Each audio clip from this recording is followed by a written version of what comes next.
Hello. Good evening, everyone.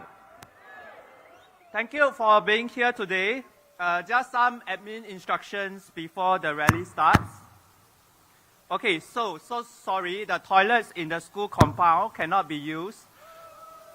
Okay, so the nearest portable toilets, they are actually at my 2 o'clock, okay? You see the colorful bars over there? Okay, there are some portable toilets over there. So if you really need to use a toilet and you're willing to give out your coveted seats, okay, you can proceed there. Okay, second thing is if there is a lightning alert, okay, the rally will be suspended for your safety.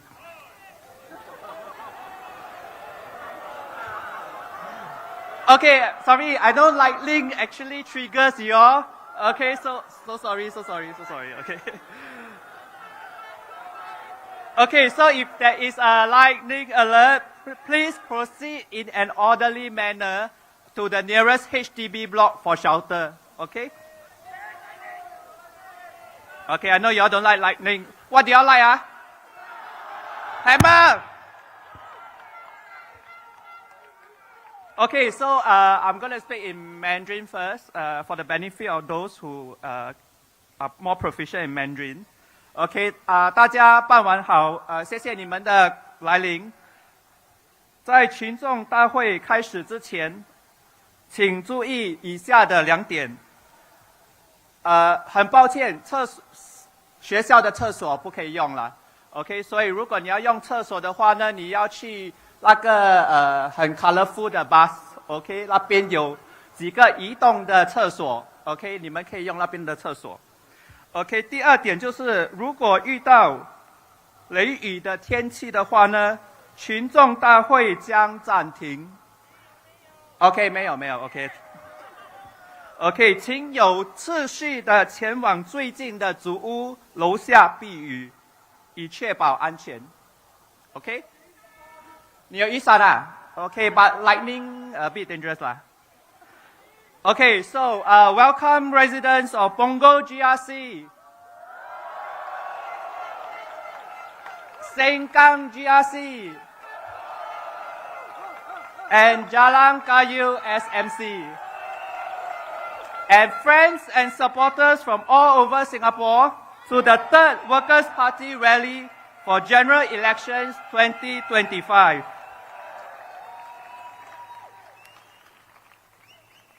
榜鹅集选区、盛港集选区、惹兰加油单选区居民，来自全岛各地的朋友们，大家晚上好。Okay, so I'm Ong Lui Ping, right? Today I'm doing my side hustle as an MC. So as you can hear, it is really a side hustle, huh? Okay, so I wish you will give your strongest support to our speakers tonight. Okay, so stay tuned for very rousing and inspiring speeches from my fellow colleagues behind. Okay, so without further ado, let me introduce our first speaker of the night. Okay, he is Mr. Abdul Muhaimin bin Abdul Malik, candidate for Sengkang GRC. Let's welcome him.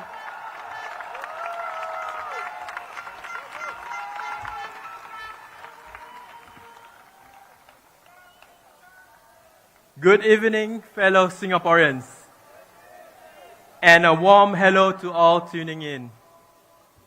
I am Muhaimin, the Workers' Party candidate for Sengkang GRC. First and foremost, can I share a personal story? Yes or no? After 5 years of marriage, my wife and I decided we were ready to start a family. Praise be to God, we are expecting a little one soon. But why did it take us 5 years? It wasn't about the decision to have a child. It was about preparing ourselves for the challenges ahead. The rising cost of living, the pressure to plan for our child's future, work demands, and the responsibility of caring aging parents. Our story is not unique. Many younger couples today face similar challenges. For many, a pressing concern when starting a family is the cost. Right now, even preschool can cost more than your primary or secondary school fees. On paper, the fees might look manageable, but you also need to pay for milk powders, diapers, and the caregiving needs. It can be a stretch financially. Today, fee caps only apply to government-supported preschools, which serve only 65% of preschoolers in 2024. And what if these centers near you are full? You are left scrambling to find another one further away. That could mean extra cost, extra time, and extra stress. That's why the Workers' Party is proposing direct vouchers that parents can use at preschools of their choice. Families deserve more flexibility in choosing early education that fits their values and needs. Because every family and child is different. And speaking of different family circumstances, let's talk about stay-at-home moms. Currently, they don't get the same preschool subsidies as working moms. But are they really not working? They are working tirelessly to build strong families and a stronger society. They are caring for elderly parents, managing the home, and raising children full-time. This is why WP calls for these subsidies to be extended to all families.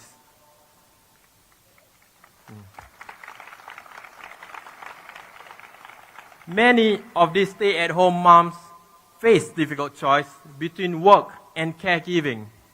Some didn't really have a choice.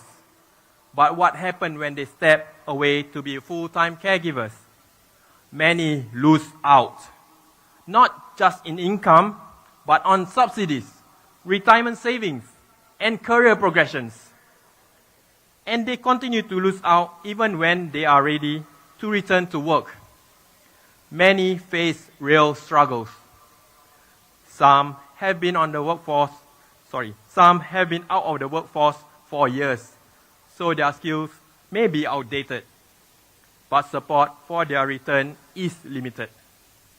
My fellow Singaporeans, much more can be done to reintegrate caregivers into workforce, such as tax relief to supportive employers, government-supported paid return-to-work programs that guarantee a permanent job at the end. Stepping away to care for loved ones should not be a step back. And it's not just about career breaks. Even taking time off to care for a sick child can feel like a penalty. Right now, both parents get just 12 days of childcare leave, combined for the whole year. But what if the child often falls sick, or for longer periods of time? Do the parents step on unpaid infant care leave and annual leave? Why should raising a child come at the cost of unpaid leave? Why should parents have to sacrifice their annual leave, which they may also need to care for their elderly parents, or even just to rest and recharge themselves? If we truly want to build a Singapore that supports families, parents should not have to choose between jobs, their children, and their well-being. We need policies that support families holistically, and that means valuing both children and the people raising them. We know that policies only matter when they work for real people, in real life. If you believe that families deserve better support, I hope you'll give us your trust. Don't worry you're voting for opposition, because your vote is secret. Rakyat Singapura yang saya hormati, Assalamualaikum. Saya faham masih ada yang bimbang tentang kerahsiaan undi. Bila anda terima kertas undi nanti, di belakang kertas itu ada nombor siri. Kenapa belakang kertas ini ada nombor siri? Boleh ke nanti pemerintah cek undian saya? Nombor siri itu adalah untuk melindungi proses pengundian dan bukan untuk mengesan undian anda. Apabila kertas undi dikira, ejen-ejen WP dan PAP akan ada untuk memastikan kiraan yang bersih dan adil. Selepas itu, kertas undi akan disimpan di Mahkamah Tinggi selama 6 bulan dan hanya boleh dikeluarkan dengan perintah mahkamah jika ada isu penipuan. Ini tidak pernah berlaku di Singapura. Selepas 6 bulan, kertas undi akan dimusnahkan secara rasmi di depan semua parti politik, termasuk Parti Pekerja. Jadi, jangan bimbang tentang kerahsiaan undi anda. Jika anda percaya WP boleh membawa kehidupan yang lebih baik untuk masa depan anda, undilah kami tanpa rasa takut. Undilah Parti Pekerja, bekerja untuk Singapura. Vote for Workers' Party and you'll never walk alone. Because we are working for Singapore. Thank you.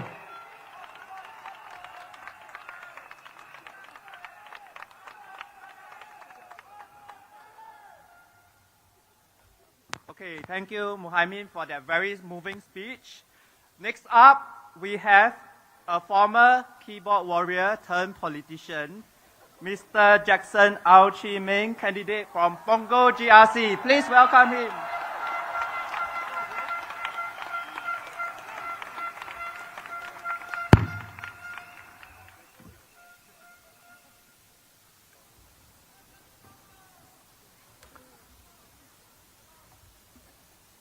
Good evening, residents of Punggol GRC.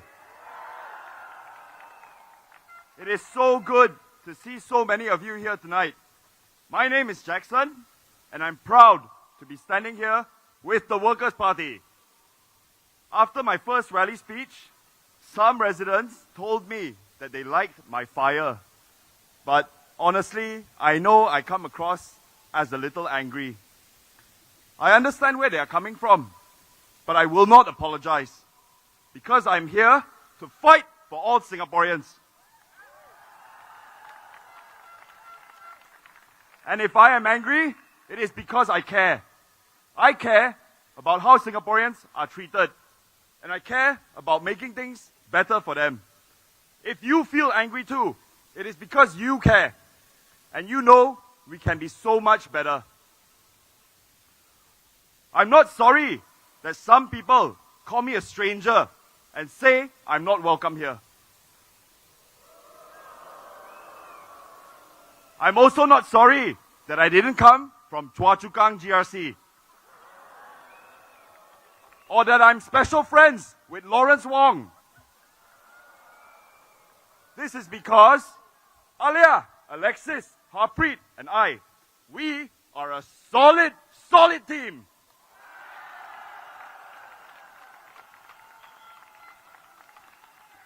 And we will work hard for you. I'm like many of you. I'm a young Singaporean, and I'm proud of it. I'm just trying to do my best. When I started my first job, I was an auditor for a local company. And let me tell you, I found out very quickly I didn't quite like the numbers. The real numbers are the long hours and the poor work-life balance. Many of you can relate to this, even today. Thankfully, I later found my calling in a different field, communications. So tonight, I want to tell you a story about Singapore through 4 numbers. Because behind each number is a story. A story about ordinary Singaporeans, about growing inequality, about the squeezed middle class, and the rising desire for change, which I've heard loud and clear from all of you in the past week. The first number I want to share is 2.06. $2.06 cents. That is the cost of a one-way trip from Punggol MRT to downtown MRT for a standard adult. For many of us, this is a cost we bear twice a day, 5 days a week, and sometimes even more. Over the past 5 years, public transport fares have risen over and over again. 4 consecutive years of fare hikes. And even though prices go up, reliability has not. Trains break down. They are overcrowded. You feel it immediately, the frustration and the exhaustion. Anyone who's tried changing lines at Serangoon or Bishan during peak hours knows exactly what I'm talking about. And the LRT here in Punggol, it is overcrowded, struggling under the weight of our growing population. We know this and we live this. This is why we are pushing for a national transport corporation, so we can reinvest profits back into you, the commuters. Ensure that there are cheaper fares, optimize our LRT and MRT infrastructure, and overall enhance services and transparency. The second number I want to share with you is 1055. $1,055. This is the monthly allowance for an NSF third sergeant. 沙条. The number may vary slightly depending on your rank, but the message is the same. You obviously did not serve for the money. You served because it was your duty. You gave up 2 years of your life, and every year after, you continue to serve, balancing work, your career, your family, and reservist duties. So if you see Janil and Gan Kim Yong around, please ask them to tell you about their NS experience. I'm sure they will have something to share.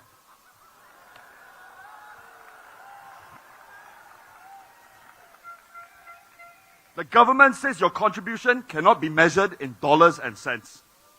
They are right. Let's stop pretending that token words and the annual wayangs are enough.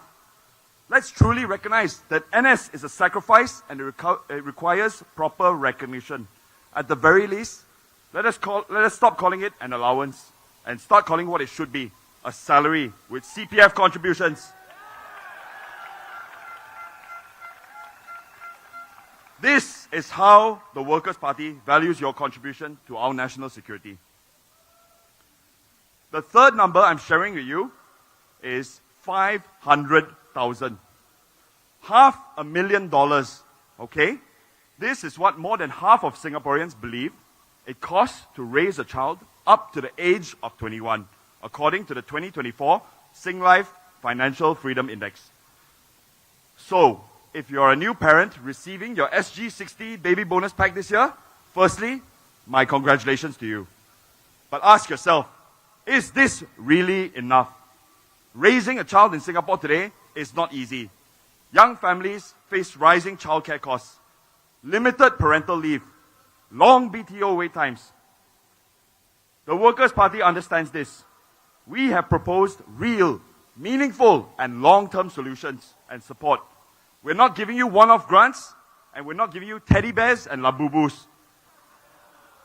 What we're calling for is enhanced parental and childcare leave, flexible working arrangements, shorter BTO wait times, and reforms in our education system, giving families the choice to skip the PSLE if it is in their child's best interest. And young singles, don't worry, we are not leaving you out. We're also pushing for you too to be able to buy your homes earlier, because you matter as well. So if you ask me, the PAP, they are the real strangers to the struggles of Singaporeans today. They don't live in HDBs the way the majority of Punggol residents do. They don't squeeze onto the LRTs, the MRTs, or the buses. They drive around in their Porsches and their Audis. And they definitely don't need to worry about whether wonton mee costs $5 or pasta costs $18. In fact, my team and I found out recently, during one of our lunches at Waterway Points, you can get pretty good pasta here for less than that. So in a nutshell, can they really understand what Singaporeans are going through? Representation requires empathy. Empathy comes from living what Singaporeans live every day.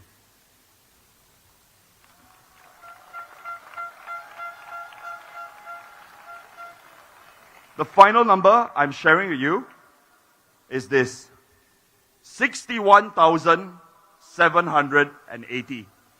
I'm going to say that again. 61,780. This is not a dollar amount. It is not a statistic. This is you. It's your family and it's your future. 61,780 is the minimum number of votes we need here in Punggol GRC to give the Workers' Party the privilege and honor of serving you in Parliament.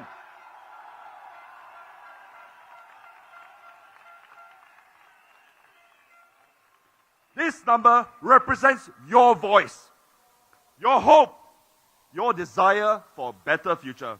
If you believe in our vision, and if you have hope for a better Singapore, then please give us your support and add to that number.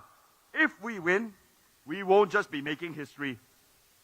We will be sending a clear message that you want to be heard, Punggol wants to be heard, and Punggol wants to change.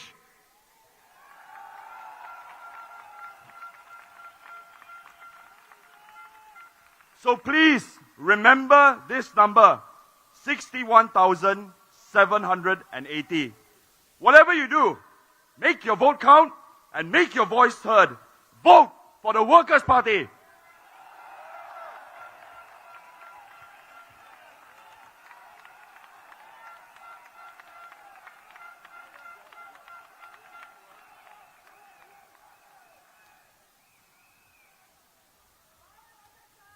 Okay, thanks Jackson for that really fiery speech. Okay, so as a psychologist, let me give you a professional advice. Okay, so if you are angry, you can take 3 deep breaths and then tell yourself, vote Workers' Party, working for Singapore. Okay, next up, our third speaker, Mr. Kenneth Tiong Boon Kiat, candidate for Aljunied GRC. Please welcome him.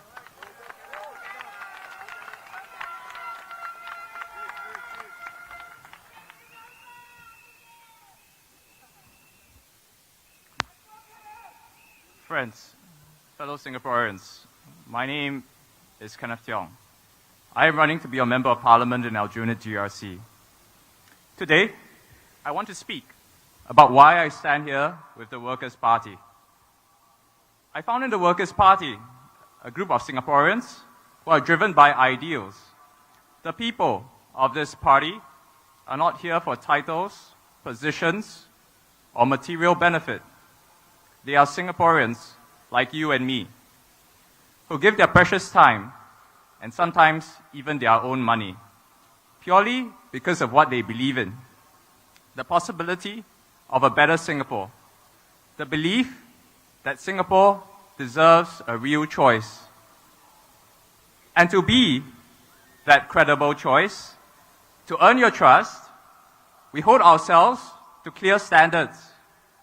Our leader, Pritam Singh, spoke about the Workers' Party being rational, respectable, responsible. Our 3 R's, our guiding principles. But tonight, I tell you that there's a 4th R that defines us.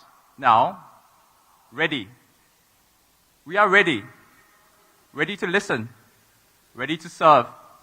Ready to fight for you.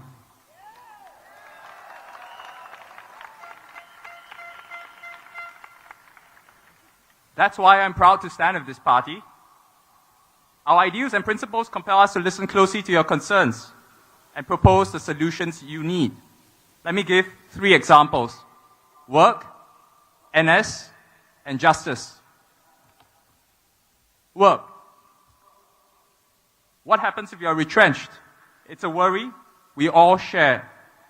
As far back as 2006, the Workers' Party called for unemployment insurance, a safety net. Repeated it in manifesto after manifesto, pushed it in Parliament. It took until 2023, 17 years later, for the government to announce temporary support. Only this year, in 2025, a scheme took shape. We saw the need decades ago. We believe you deserve security today, not after years of waiting. NS, think about our sons, our brothers, our friends serving national service. Is their allowance fair? Does it meet the rising costs we all feel? My colleague Gerald Giam didn't think so. In 2023, he demanded better. Months later, allowances went up. He pushed again this year, and they went up again.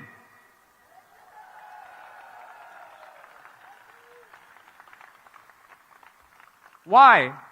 Because defending our nation deserves fair compensation. It's common sense, it's what's right.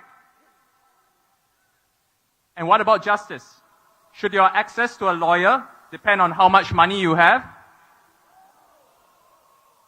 He Ting-ru and Sylvia Lim said no.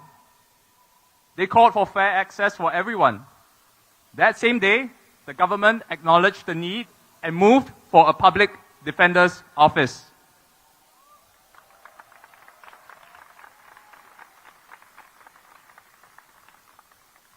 Today it exists. Is our system perfect? No. But is it fairer because the Workers' Party was there speaking up? Yes. This is the pattern. We listen to your concerns, we research, we propose solutions, often years before they become popular or even common sense. We bring a voice to Parliament, we push, we persuade. And maybe not many people watch the Parliament live stream, just a few hundred people, but we fight for you, policy by policy, step by step. What's still on the table? The work is never done. Today, we fight for mandatory retrenchment benefits, independent unions to safeguard your rights as employees, truly affordable housing, among others. Some people try to label us PAP light, one step to the left. Let me tell you what it's really about. It's not left or right. It's about the future versus the past. Are we building the Singapore of tomorrow, facing today's challenges head on? Or are we stuck looking backwards? No matter how great yesterday was, yesterday is over.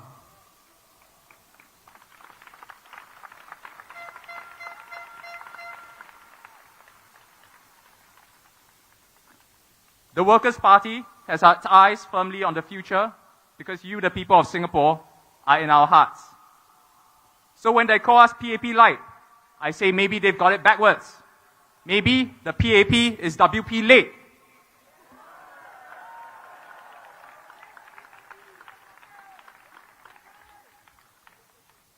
Think about it. If you want a preview of the sensible PAP policies of 2030, vote for WP in 2025.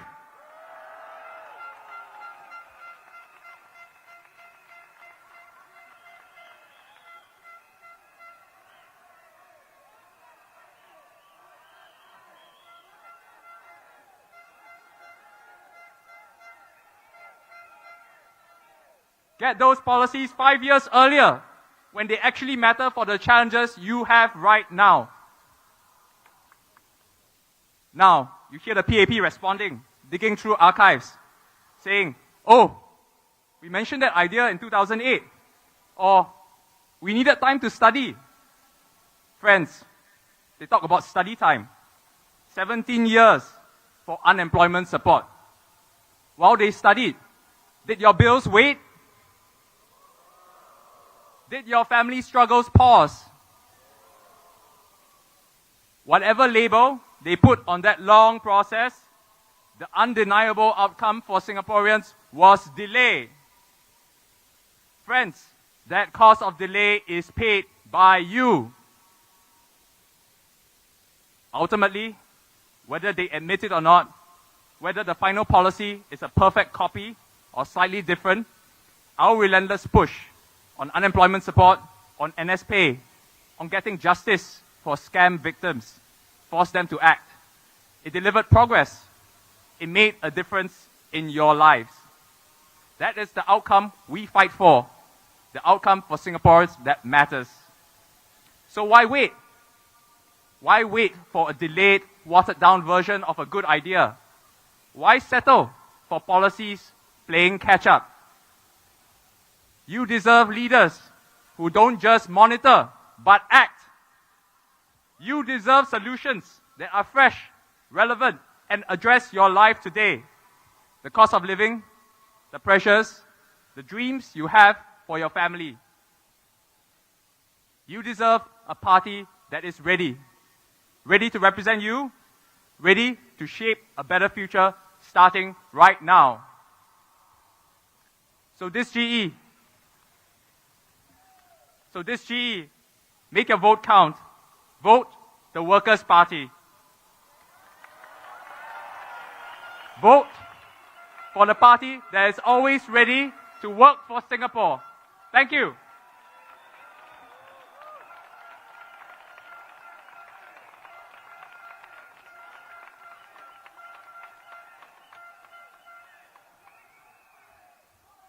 Thank you, Kenneth. Okay, just an appeal before the next speaker. For those seated in the middle of the field, can you please stand up? Please stand up. Those seated in the middle of the field. Yes, middle, yeah. Okay, stand up and take a step forward so that your fellow Workers' Party supporter at the back can move forward. Thank you very much for your cooperation.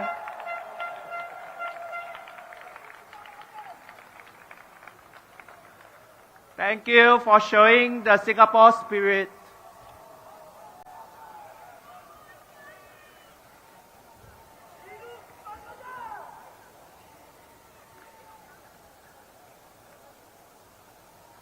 Okay, please be careful, stay safe. Just move forward slowly.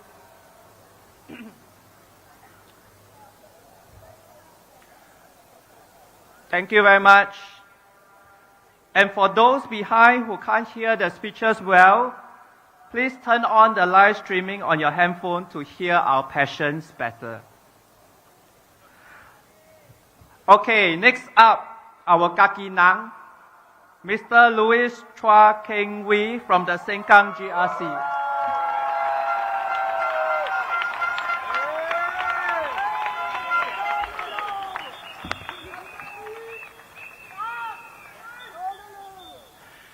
Good evening, voters of Sengkang GRC, Punggol GRC, and Jalan Kayu SMC. First, I wish to say thank you to every Sengkang resident who has given me your support and the WP Sengkang team your support since the last election. Thank you for your courage. Thank you for your trust. And today I stand before you again because our work is not finished. We need to keep pushing for a fairer Singapore, a more livable Singapore, and to do this, we need your support to keep opposition voices and WP MPs in Parliament.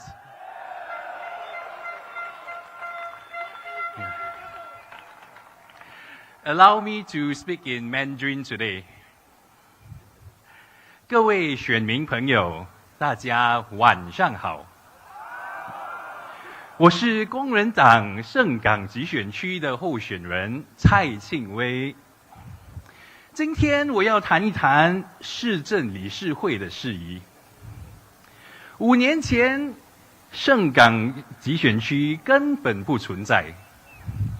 5年前，工人党刚刚接手盛港，必须在疫情下建立一个全新的市政理事会，并且合并2个完全不同的市政理事会和管理团队。更糟糕的是，当时的2家管理代理公司又不肯续约，是不是很耳熟啊？好，我尽量了哦，不好意思啊。所以我们的团队必须直接接管市政理事会。虽然我们面对一波又一波的挫折，我们始终没有想过放弃，因为我们在2020年答应了盛港居民，不管你们当时把票投给谁，只要是盛港的居民，我们一定会为你打拼。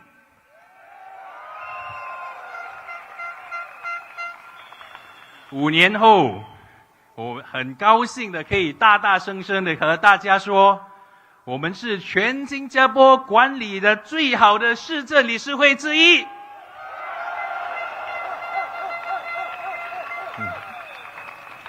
在市政理事会的管理报告，英文是 TCMR 的运营报告中，我们的市政清洁一直获得绿色评级，我们的设施维护也一直获得绿色的评级。当然，我们的电梯服务也一直获得绿色的评级。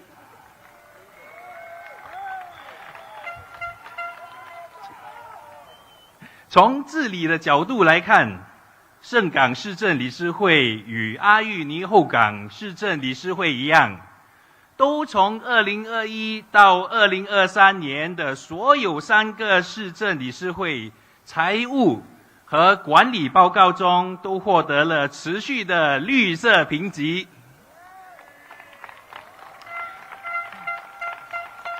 在这3年，盛港市政理事会也是全新加坡16个市政理事会中，仅有8个完全没有违反市政理事会法或市政理事会财务规则的市政理事会之一。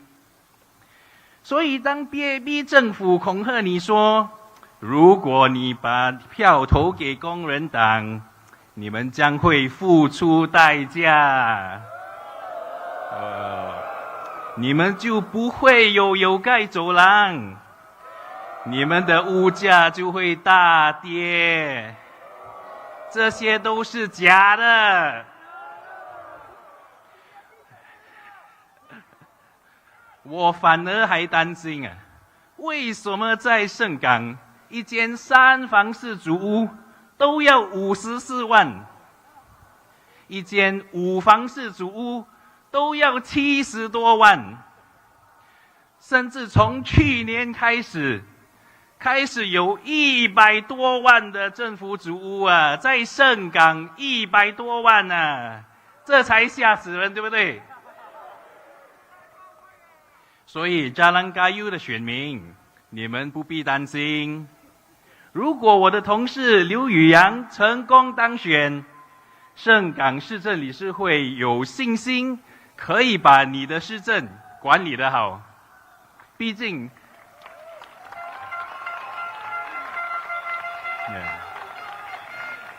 竟分标本来就是盛港的一部分，连地址都叫新港 West， 对不对？同样的呢，榜鹅的选民，你们也不必担心，因为我们工人党有着34年管理后港的经验，14年管理阿育尼选区，和在盛港设立了5年的市政理事会。那让我以方言简单的跟大家总结一下，好吗？其实呢是真简单的事啦。阮工人党永远会为新加坡人打拼，因为阮做的每项物件，拢是为着你啦。各位選民，你哋唔使驚，你哋都冇咩好驚。等我哋繼續為你服務。所以調招話啦，唔使買單嘛，對不？成間幫個嘅Jalan Kayu嘅雙面，你外勢放心，請到工人黨一票，感謝大家。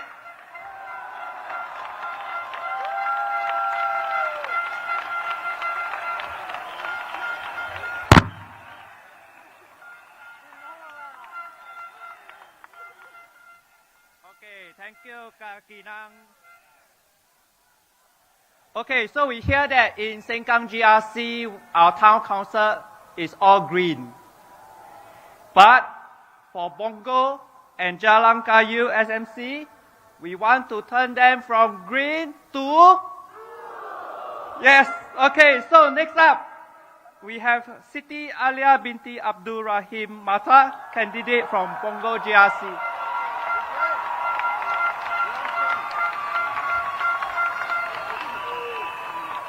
Hi, good evening everyone. My name is Alia Matar, and together with my teammates Jackson, Alexis and Harpreet, we are a solid team running for Punggol GRC. When I graduated from law school, I went into litigation. After 2 years, I decided this was not for me. So I took a leap of faith and moved into financial law, something that was completely new and unfamiliar to me. Since then, I have spent 8 years as legal counsel in the Monetary Authority of Singapore, and when I left, I continued to stay in the financial industry. While Punggol may be new to us, the ideas and aspirations of Punggol residents are very familiar. Like many of you, I am a parent. I look after my aged parents, also like many of you. In our engagements with you, Punggol residents, you voiced many concerns, including transport woes, internet connectivity, loud jets flying overhead, rising food prices, and at the same time, you shared worries about the increasing costs and stress of bringing up children in Singapore, including those with special needs. You, like me, are concerned about the mental anxiety placed on our children with the existing pressure cooker system of education. Just earlier today, I met a Punggol resident, a caregiver to her 22-year-old daughter with cerebral palsy. Her joint household income means that she is not qualified for some subsidies, and yet the cost of medical equipment for her child is much more due to her special needs. Not to mention the mental state of her as a parent with a child of special needs. Children need support, but so do caregivers, something we sometimes forget. Our senior citizens, they are anxious about rising medical costs. Many of them do not have a steady income. They are concerned about having to pay GST on parts of their medication, having their Medisave capped to a certain amount, even for chronic conditions. Ladies and gentlemen, let me ask you, whose money is in our CPF accounts?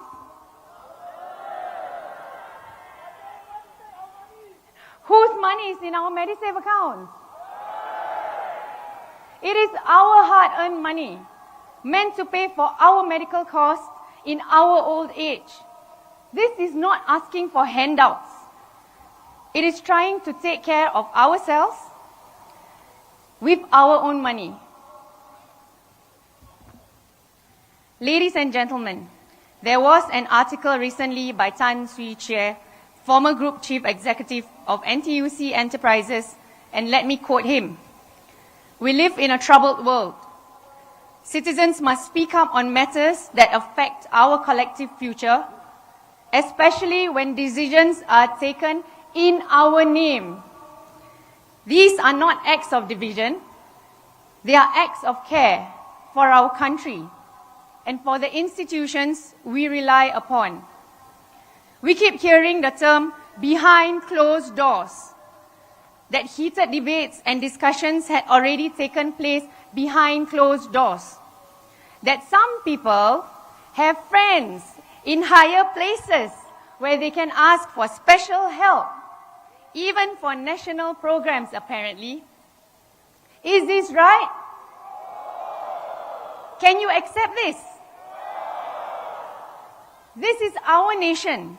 We are the stakeholders. Involve us in the decisions, especially when they are taken in our name and on our behalf. This term, behind closed doors, should be retired, should it not? The Workers' Party is transparent. We are open. We say what we do, and we do what we say. Our policies are based on what Singaporeans, the stakeholders of our nation, are asking for. We are a party that accepts the diversity of Singapore because we know what unites us matters way more than what divides. So ladies and gentlemen, Punggol voters, it is time for change. Vote the Workers' Party, working for Singapore. A few words in Malay. Penduduk-penduduk Punggol, saya nak tekankan 3 perkara saja hari ini. 1, kalau kita Parti Pekerja diundi masuk rancangan peringkat kebangsaan atau national level plans seperti daerah digital Punggol, masih akan diteruskan. Jangan bimbang. Rancangan peringkat kebangsaan adalah untuk semua, bukan hanya kawasan tertentu. 2, kalau kita Parti Pekerja diundi masuk, kita akan adakan platform-platform untuk berbincang dengan penduduk Punggol GRC sendiri untuk memahami apa yang perlu dibuat dan diperbaiki. Jangan takut, jangan bimbang. Parti kita ada banyak pengalaman dari tim Hougang, tim Aljunied dan tim Sengkang. 3, dengan Parti Pekerja, kita tak perlu bincang-bincang belakang tabir. Kita tak ada kawan-kawan yang berpengaruh yang kita boleh meminta bantuan khas untuk program kebangsaan. Kita akan sentiasa berbincang dengan anda. Kita akan membawa suara anda ke Parlimen. Parti Pekerja Telus, kita sentiasa terbuka. Kita akan sentiasa bekerja sama dengan anda. Berilah kami peluang untuk menjadi suara anda. Undilah Parti Pekerja, bekerja untuk Singapura. Terima kasih. Thank you.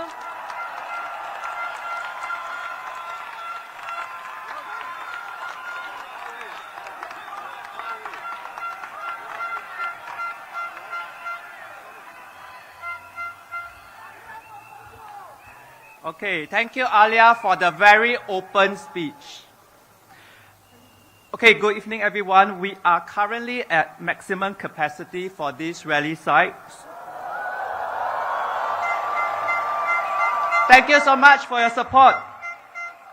But we are unable to admit any more people into the rally. Thank you for your understanding and cooperation. Please continue to support us by watching the live streaming on your mobile phones. Okay, next up. Okay, our very own Opa, James Jerome Lim.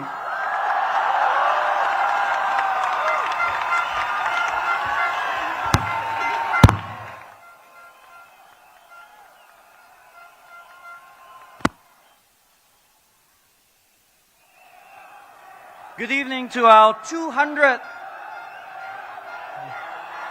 Thank you.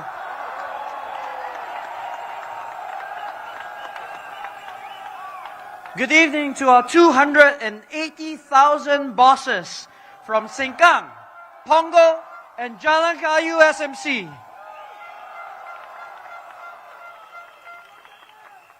The past few years have not been an easy time for Singaporeans. We watch as prices surge on things that we eat, use, and depend on. Char kway teow, kay ham, used to be $3, but it's now $4 or $5. A full tank is now $100 or more. So riding the bus or taking a taxi is more expensive. Bills from the electricity company, the tutor, the doctor are all up. Good luck finding your own place or upgrading with $1 million HDB flats. What has the PAP done to help you cope with this rising cost of living? It is now a standard playbook. They give out ever more vouchers. More SG60 vouchers, CDC vouchers, GST vouchers, USAVE vouchers. For companies, it's also more of the same. More tax breaks, more tax relief. Many Singaporeans rightly judge that such measures are short-term, address only the symptoms, and hence deeply unsatisfactory. We would rather lift ourselves up than to feel patronized and dependent on the system where we need handouts. These may be necessary in emergencies like COVID-19, but a continued dependence on them suggests a problem with the system itself.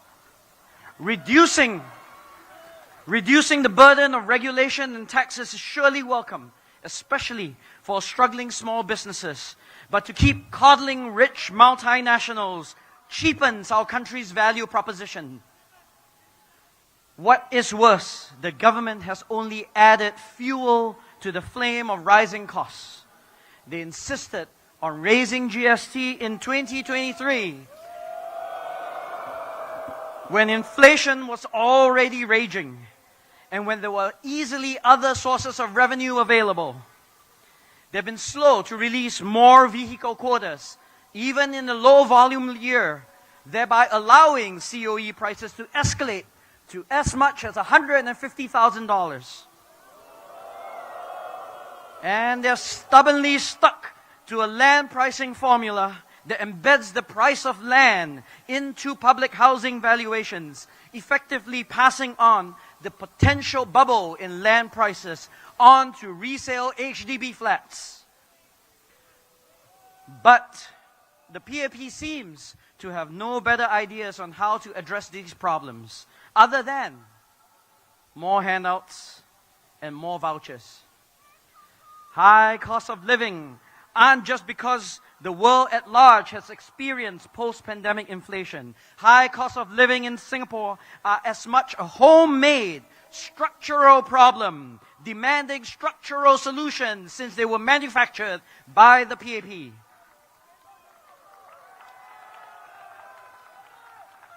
Think about HDB. Conceived in good faith, it served our nation's housing needs for more than a century. But owning our homes is now a juggling act, a balance between affordable housing, enough returns for retirement, and having a roof over our heads. Like any juggling act, however, these balls will eventually come crashing down.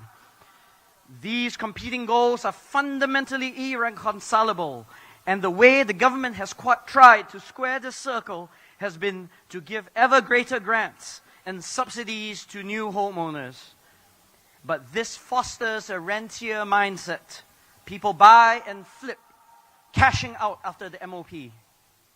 Yet speculation breeds more speculation, since sellers know that the government will make up the shortfall. The MND budget gets redder and redder. But apparently, this is prudent policy, whereas pricing land less is raiding the reserves. And high land valuations don't just affect the prices of our homes. Costly land means high rents, and high rents are killing our companies. The government says that rents are only a small part of business costs, but they do not affect food prices. But they fail to see that rent gets passed through to everything else without acknowledging that their land policy is a problem. How can the PAP solve the problem of high cost of living? Now that prices are already high, the only way we can all cope with the rising cost of living is to have our incomes rise. We will then worry less if our salaries have adjusted accordingly. But the government has been too passive in urging businesses to embrace the sorely needed adjustment. They've worked with the National Wages Council to issue guidelines for raising salaries, but only for lower wage workers. Yet the rest of us face high prices too. And for the retired, they have stubbornly refused to adjust how CPF pays interest, even as retirees' hard-earned nest eggs are eaten up. This government needs to take stronger leadership on the economy and make sure that the overdue increase in our incomes comes sooner rather than later.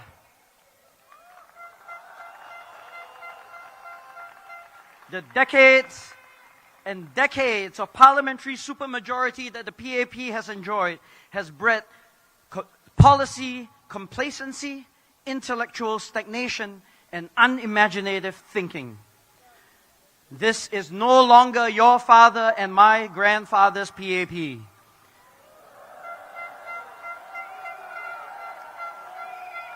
The modern PAP has shown itself bereft of good ideas and necessary reforms that are able to address the complex and evolving problems of the 21st century. Now, the PAP calls for unity. The Workers' Party believes in a united Singapore.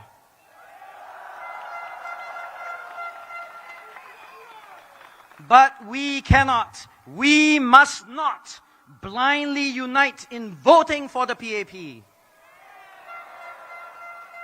If we did, we will be trapped with the same old ideas and lack of diversity needed for problems that demand permanent structural solutions. Some have suggested that the PAP is trying to conjure up the politics of fear to scare voters into choosing a safe harbor in turbulent times. But my fear is more a parliament dominated by only one way of thinking and looking at the world, which will only mean disaster for the future of our country.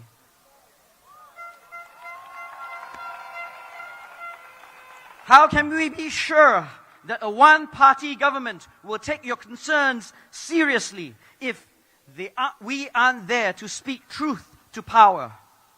How can we be certain that highly paid ministers are not subject to groupthink and disconnected from the things that truly matter on the ground to you and I? How do we know that there will be a future for ourselves and our children when Singaporeans are not choking under the pressure of high prices and high costs? We need fresh ideas and new perspectives for our changed world. The Workers' Party has consistently championed innovative policy proposals in Parliament. The PAP dismisses our arguments, calling them theoretical or irrelevant. But then 10 or 20 years later, they show up in government policy. Let us be your voices that the government can no longer choose to ignore. Voices that know how you feel because we talk to you. We listen and we learn. Voices that empathize with your struggles because we feel them too. Voices that don't just go with what this government wants, but what the people you want. These are the voices of the people and the Workers' Party, working for you, working for Singapore.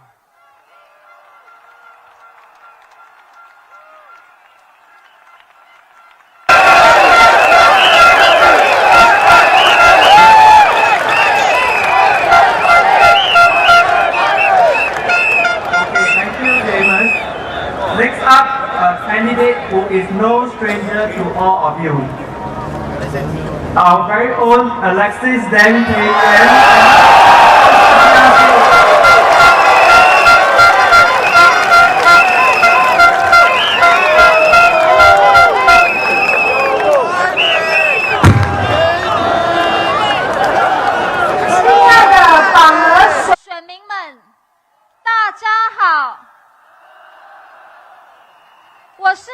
候选人滕佩元，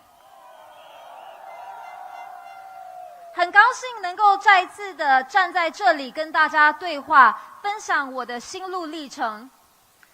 2020年，我第一次加入工人党，担任义工，做过家访、选民接见、晚宴司仪、中文翻译、当党第一次问我有没有意愿从政时，我一开始是犹豫的。作为一位女性，放弃隐私，接受公众的检视，绝非一件简单的事。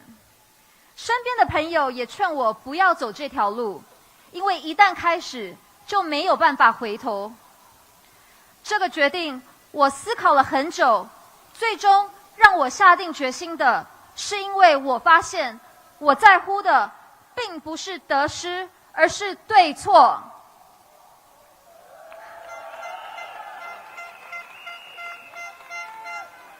对我来说，跟随本心，实践价值观，努力创造一个更美好的社会，就是一件正确的事。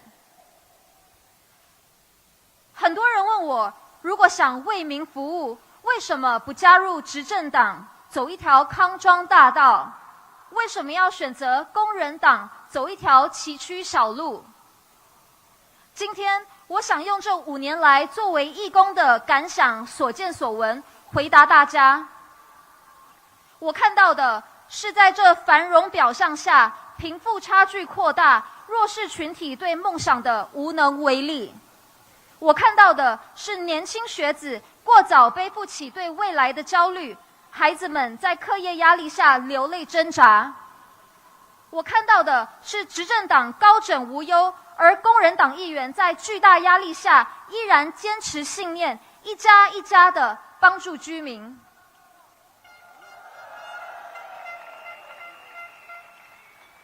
我在乎的不是我的团队是不是常胜军，而是我加入的团队能不能确保没有一个需要帮助的人会被遗忘。这几天，我们走访了榜鹅，感受到大家的热情与殷切期盼。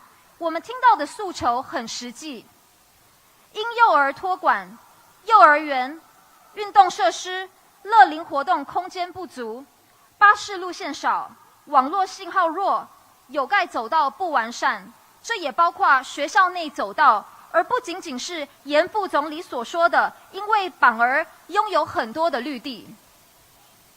如果工人党有幸赢得选举，我们将会第一时间着手改善这些问题，复制阿育尼以及盛港的优质市政管理经验，确保榜鹅居民的生活品质有增无减，让政府已经规划的新项目顺利推进，不受干扰。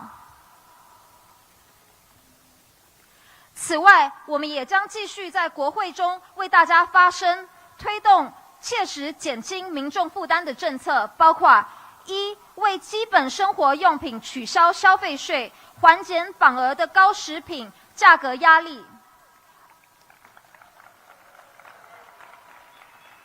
2. 推动更多的育儿假，支持有多个年幼子女的家庭； 3. 为支持看护者重返就业的企业提供税务减免； 4. 更新学校课程，帮助年轻人更好地融入未来职场。这只是我们努力推动的一部分政策，未来我们也会继续在国会为民发声，捍卫多元声音，请大家给我们一个机会，为榜鹅民众服务，也为国效力。谢谢。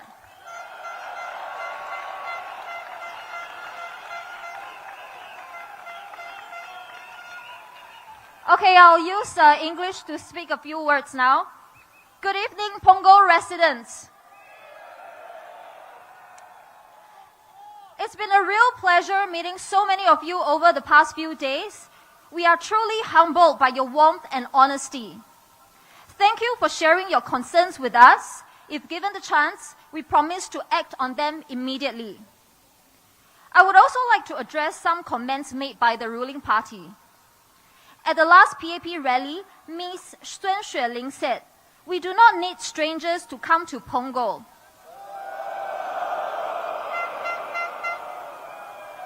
May I ask, is she referring to DPM Gan Kim Yong too?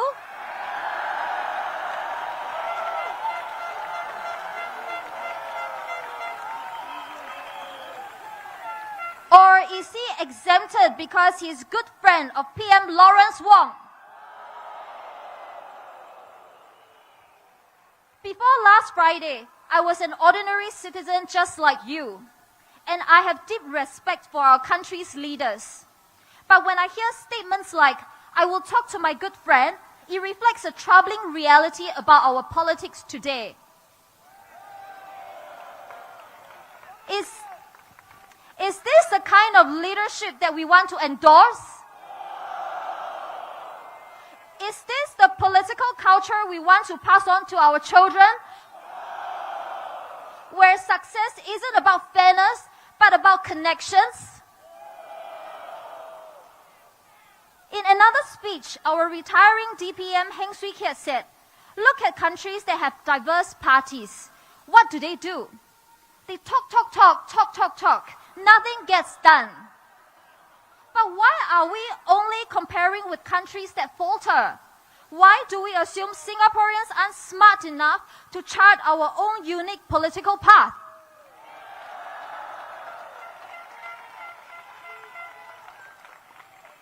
If we use that logic, does it mean that we shouldn't be asking for salary increment just because there are other people who earn less? We deserve better, and we can do better.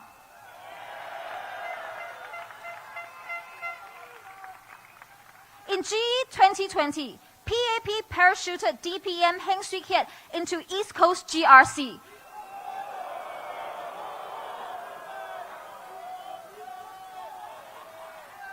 Forcing voters into a difficult choice between more balanced politics and keeping a future PM. East Coast voters made that sacrifice. But where is East Coast plan today? Is he even our Prime Minister now?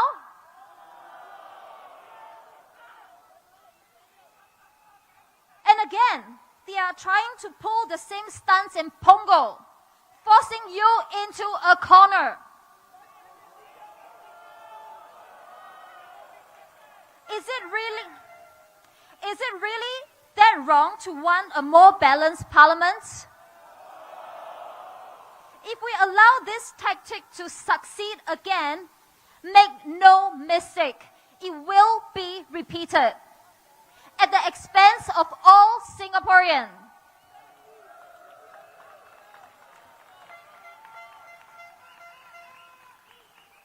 Punggol residents, whether you are here with us today or you are in front of your screen, if you are watching this, you've asked for a credible opposition, and we have answered.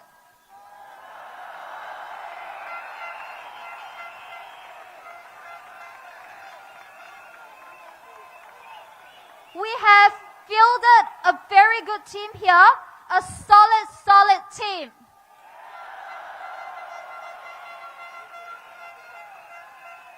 So, I urge all of you, say no to using key government figures as political pawns. Say no to being forced into difficult choices when all we want is progress. Say no to falling for the same trick twice because we deserve better. Harpreet, Jackson, Alia, and I have stepped up for you. Punggol residents, it's now your turn to step up for all Singaporeans.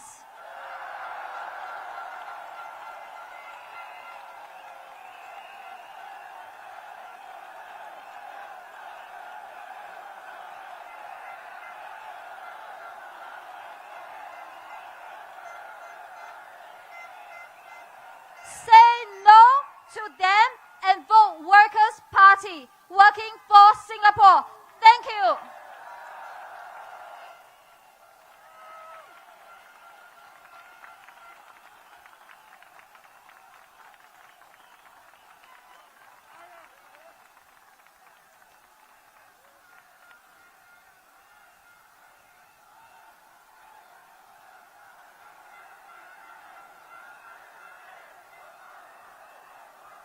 Okay, thank you for the support.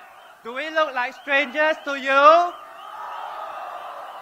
Okay, next up, our very own proud silver passion card holder, Miss Sylvia Lim Kui Lian.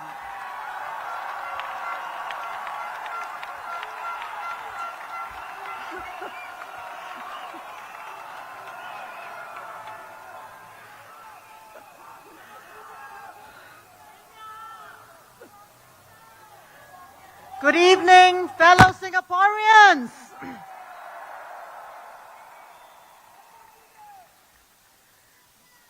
As you know, I've been in politics for some time, but this is the first time I'm speaking at a rally in Punggol. And the air smells good.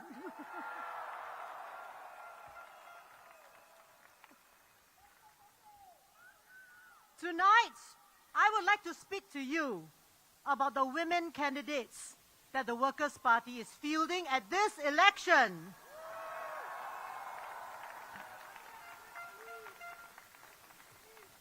Being an opposition candidate in Singapore is a high-stakes, high-risk activity. Politics can be a nasty business. And for women in opposition, it can be tricky. If you're elected into parliament, we are expected to confront government ministers robustly, but perhaps not too aggressively. However, over the years in parliament, I have been called many names and been fiercely attacked by some ministers.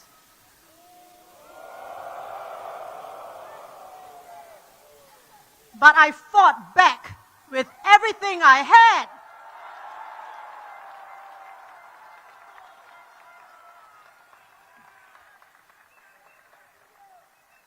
And luckily for me, my husband found these qualities attractive.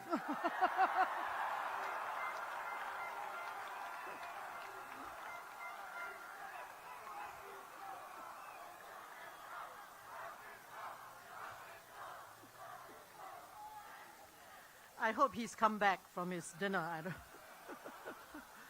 My friends, we need women political leaders and women representatives in parliament, especially in the opposition. This is necessary to ensure that our policies for Singapore are more balanced and sustainable. There are many studies that show that countries where people are the happiest also tend to have relatively more women in political leadership positions. Citizens of these countries feel confident and secure because the countries tend to prioritize social outcomes such as work-life balance, health, and supporting those in need. After the general election in 2011, I spoke at the opening of Parliament.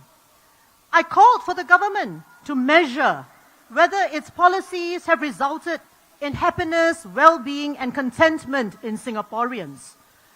I recall being mocked for it by the PAP ministers and backbenchers. But today, this is becoming more and more accepted as international best practice. So what is the Workers' Party doing about empowering more women in politics? My friends, it was 22 years ago that I was elected as the chair of the Workers' Party. 22 years ago.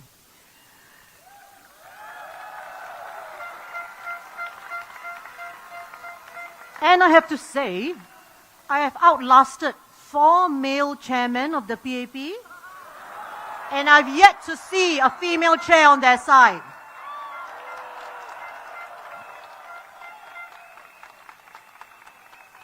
Next, we try our best to find capable female candidates to stand for election. This is not easy for the opposition. This year, I'm pleased to report that WP is fielding 6 women.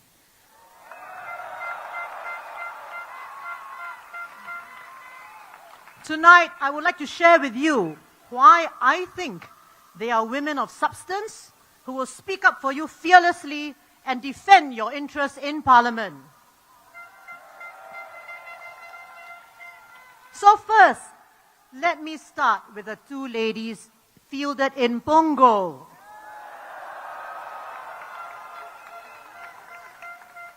First, Alia Mata.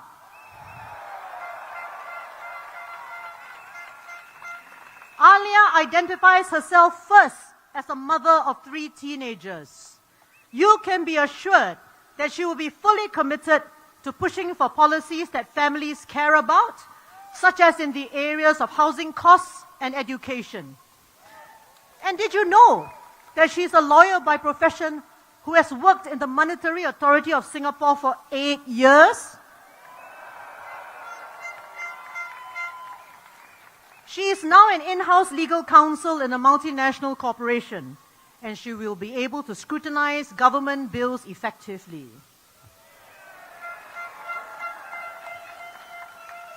The second lady for Punggol is Alexis Dang.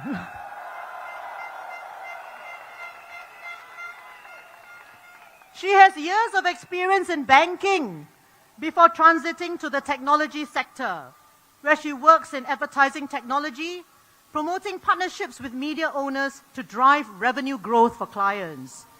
She's effectively bilingual, as you saw, in English and Chinese, and spent her childhood abroad due to family circumstances. As a young Singaporean, she will be able to share the concerns of many Punggol residents and push for change in areas affecting young families and singles.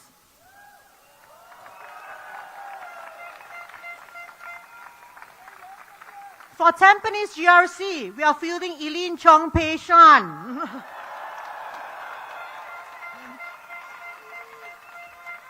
She was a diplomat with the Singapore Ministry of Foreign Affairs for 7 years and has a good understanding of regional and international affairs. She's now working in the philanthropic sector, seeking to bring about positive outcomes in early childhood development, education, and youth mental well-being. If she's elected, she will be able to handle both domestic and foreign issues.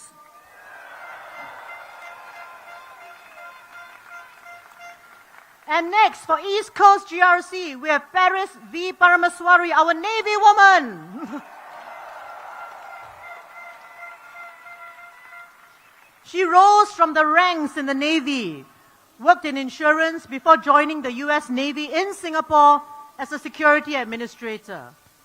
Besides being a wife and parent, she knows what it is like to obtain a degree through part-time studies, just as many of you are doing. With a strong spirit of volunteerism, she has worked with people who have taken life's hard knocks, such as crime victims and ex-offenders. Paris will contribute her rich experiences to Parliament if she's elected.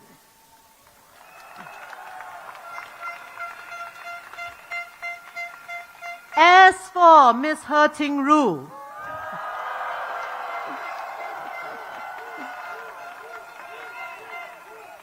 who was MP for Sengkang for the last 5 years, do I need to say more?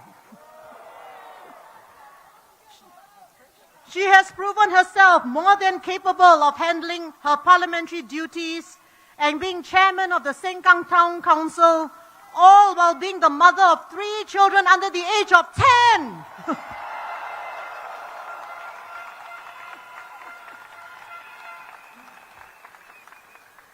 And for Aljunied GRC, you still have me. So my friends, looking at our slate of female candidates this GE, all I can say is, Mama Bear here is proud.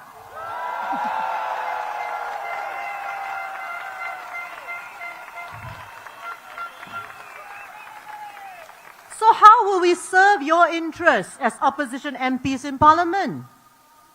We want Singapore to succeed. We want our parents to age well, our children to be safe and happy. We want a vibrant environment where everyone can reach their full potential. We want strong communities and a resilient spirit.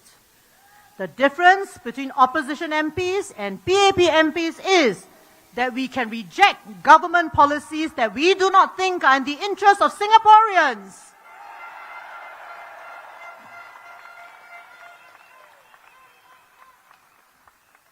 My friends, let me end on a broader and more serious note.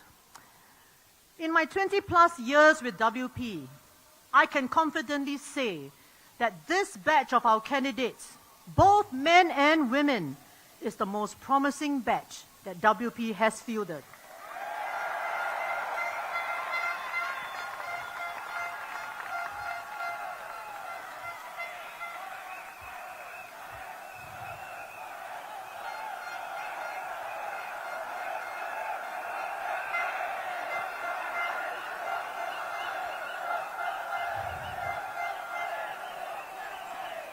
And therefore, there is a key message for you, our dear voters in Aljunied, Hougang, Sengkang, Punggol, Jalan Kayu, East Coast, Tampines and Tampines Changkat.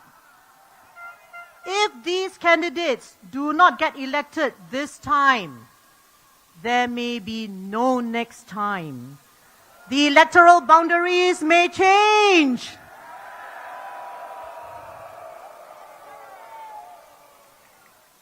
So there is no time to waste on this. Let us not dither about whether to cast your vote for WP this time or not. If you do not do it this time, you may not have a chance the next time. So let May the 3rd, 2025 be your moment. Vote for a stronger Singapore. Vote for the Workers' Party, working for Singapore.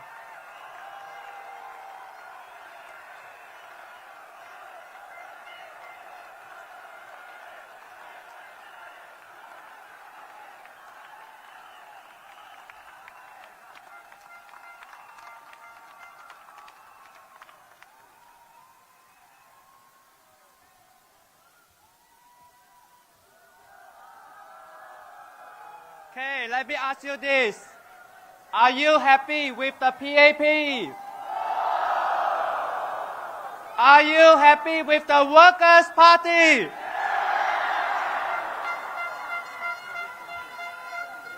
Okay, good news, guys. Okay, the crowd situation has improved. Can I seek your help to stand up and move forward so that we can admit more people now?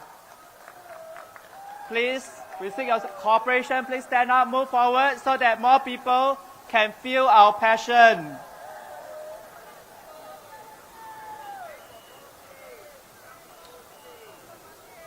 Okay, please move forward slowly. Please be safe. Thank you so much.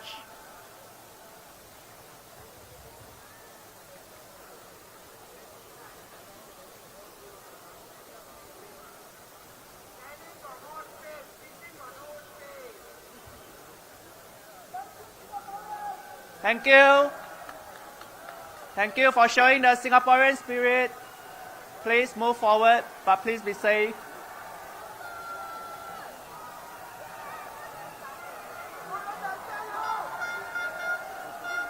Okay. Next up, our candidate for Jalan Kayu single member constituency, our one and only Andre Low Yang.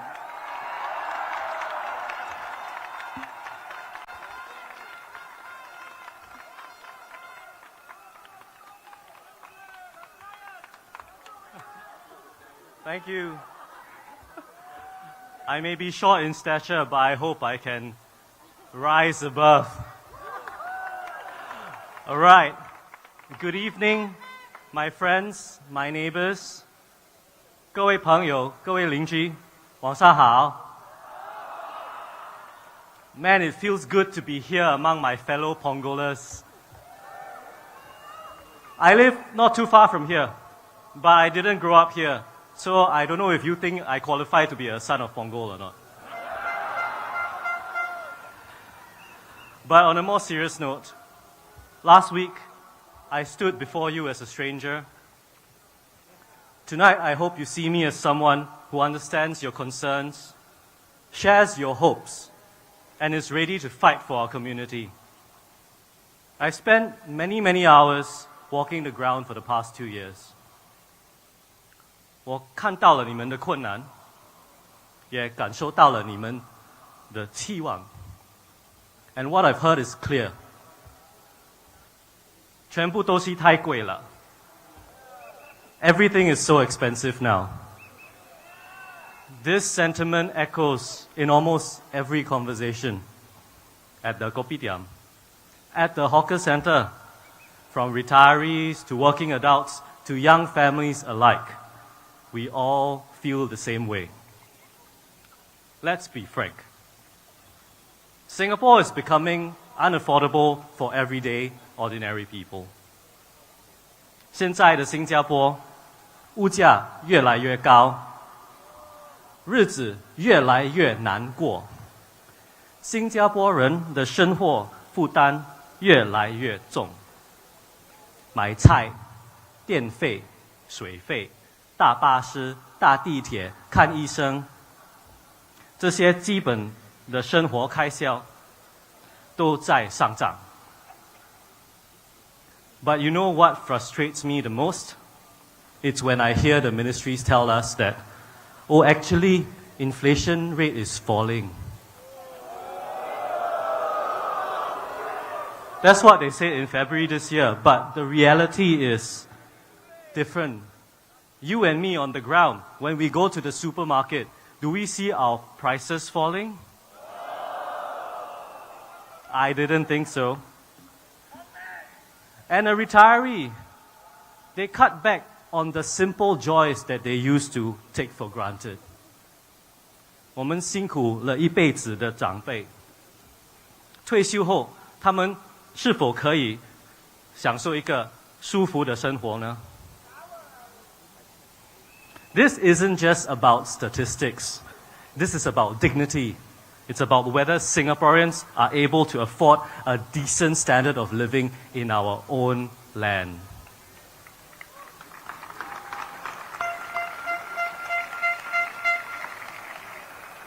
The Workers' Party has consistently opposed the GST hike.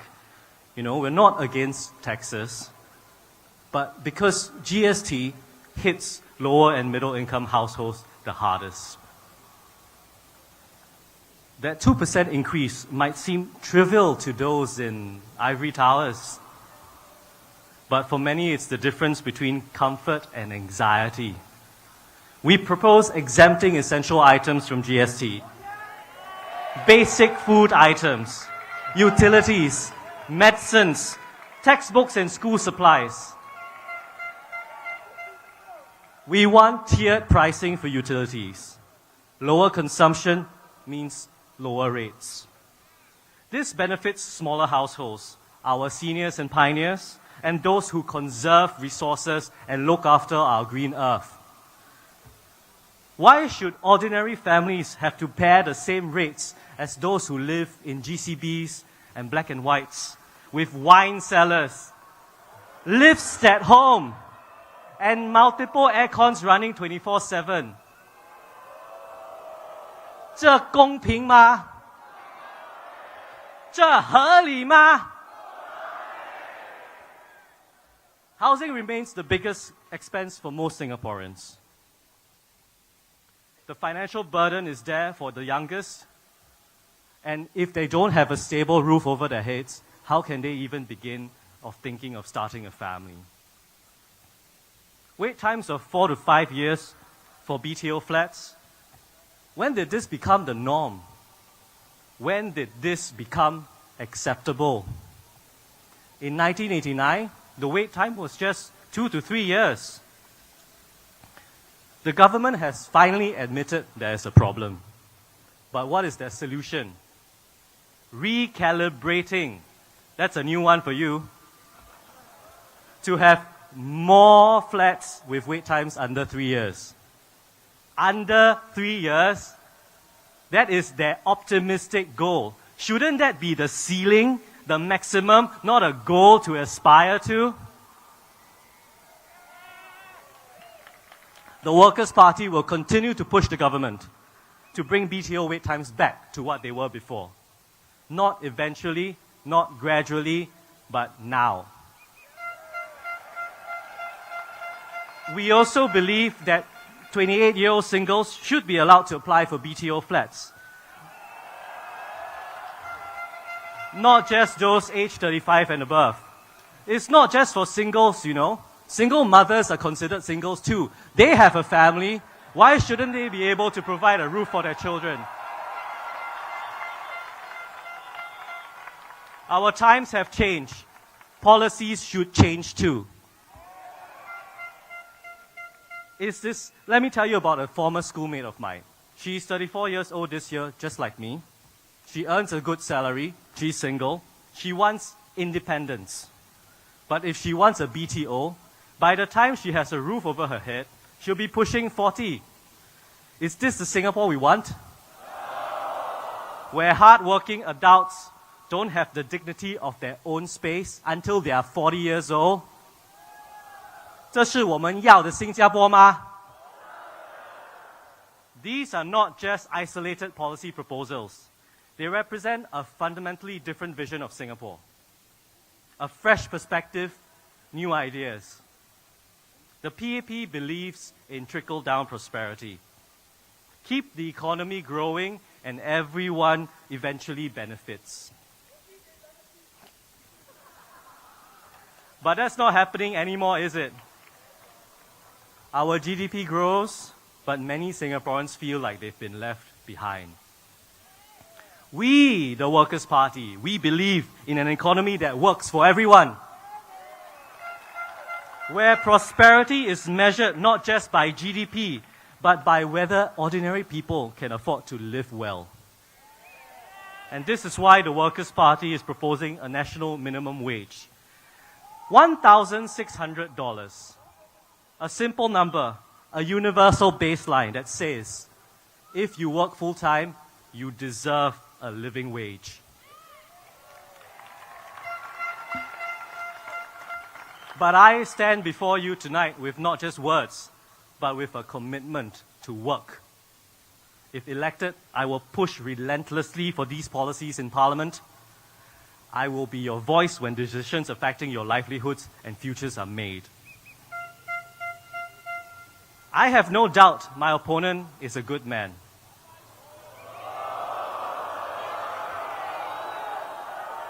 I have nothing against him personally, but what he represents is a party that has allowed these issues to fester. A party that raised GST twice during a cost of living crisis. A party that monitors while housing prices spiral beyond our reach. My friends, on the 3rd of May, you have a choice. You can vote for more of the same, or you can vote for representatives who will fight for a more affordable Singapore. For a Singapore that truly supports families, for a Singapore that truly cares about its people. 我们会为你们争取更公平的政策，让每个家庭过更舒服的生活。我是刘宇阳，我是惹兰加油的候选人。I'm Andre Lau, your Workers' Party candidate for Jalan Kayu SMC.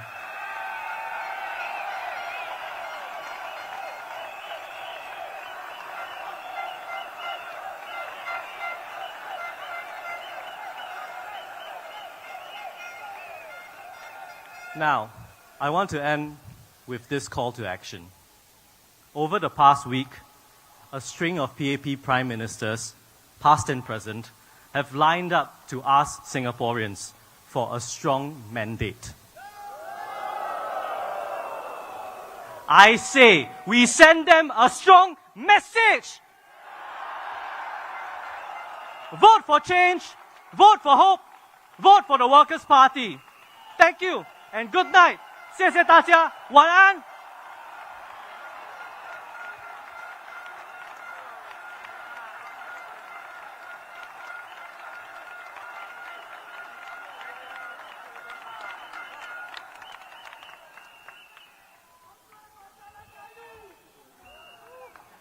Okay, my fellow Singaporeans, let me ask you this. How do you get the PAP to press the leave button to take the leave down from their ivory towers? You vote for the? You vote for the? You vote for the? Thank you. Next up, our very own harpoon to the heart of PAP, Harpreet Singh.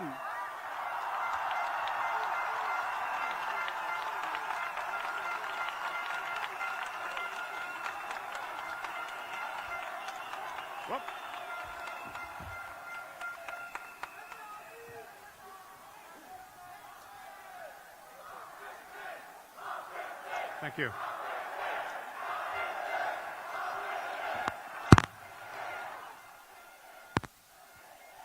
Hao. 好不好？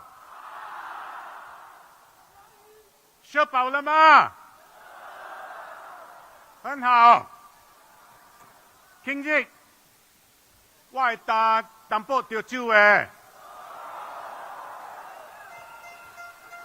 也是了 vote 我嘅 Punggol GRC team and 我能呀。即係 GE 將來嘅牛呢，特更我能我使打掉招嘅，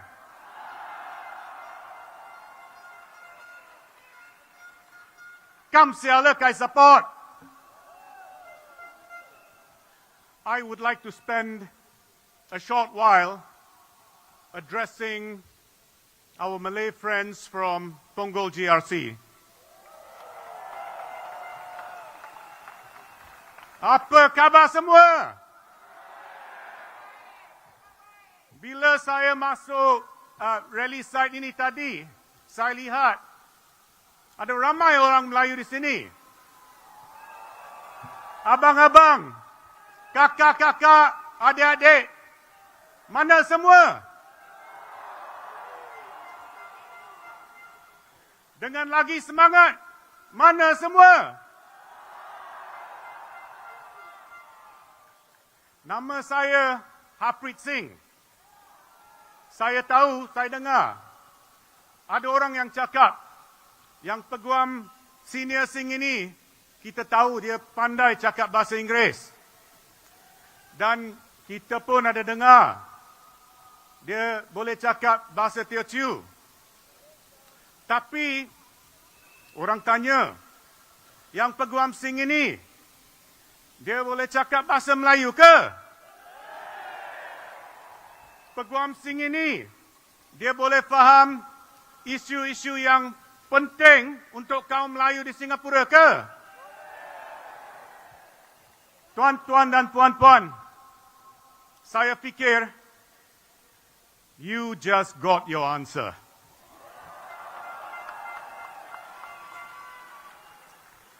Isu-isu seperti rising cost of living, education, keadilan, itulah isu-isu yang saya dan Parti Pekerja nak lawan. So that anak-anak kita semua dapat hidup yang lebih kualiti dan gembira daripada sekarang. Kita perlukan support atau sokongan anda dalam GE yang akan datang ini. Mudah-mudahan kita dapat shape satu Singapura yang lebih hebat daripada sekarang. Jadi, undilah Parti Pekerja. Undilah Parti Pekerja. Vote for the Workers' Party.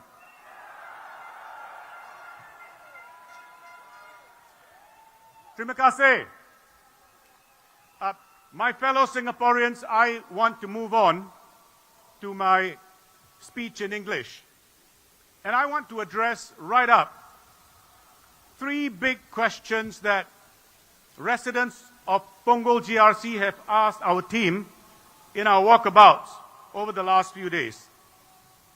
The first big question: what will you do for us if we vote for you? Now, on Saturday, the PAP team acknowledged that there is still a lot to do to improve Punggol. They have plans, but I have news. We have plans too. First up, let's get this point out of the way. It is important to understand that the national level plans, such as the Punggol Digital District, those are going to continue regardless who is voted in. Those are national plans. For example, if voters in East Coast GRC vote our team there in, the construction of Terminal 5 Changi Airport is not going to stop. Anyway, that was never part of the East Coast plan. Second, the difference will lie in the way your constituency and Punggol GRC is run. Let me explain that. We, if we are elected, will take over the town council and we will run it effectively and as best as possible.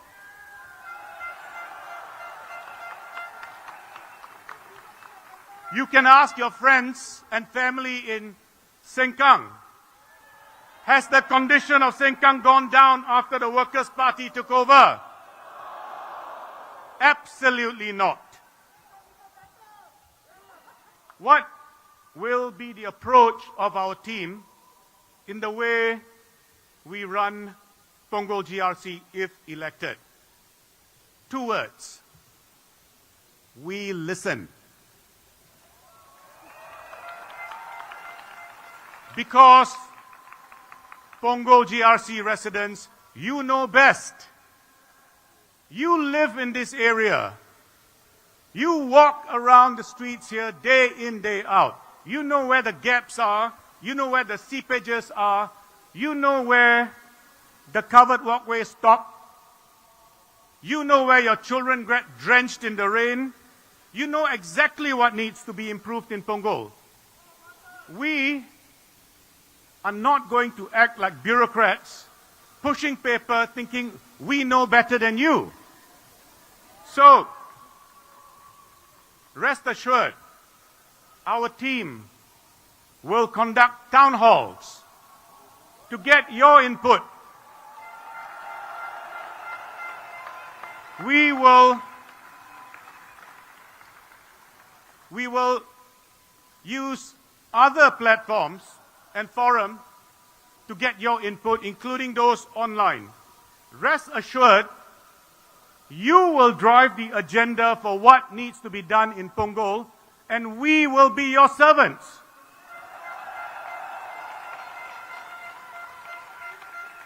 Yes, we will have our parliamentary duties if we are elected. There will be national issues to speak about, both concerns of residents in Punggol and our fellow Singaporeans. But these municipal issues on the ground, they affect all our daily lives. And our team will give them equal attention. We will do that. Now let me make this other point. The PAP team on the other side has 3 office holders. They have busy jobs downtown, but we will be here for you, listening and acting.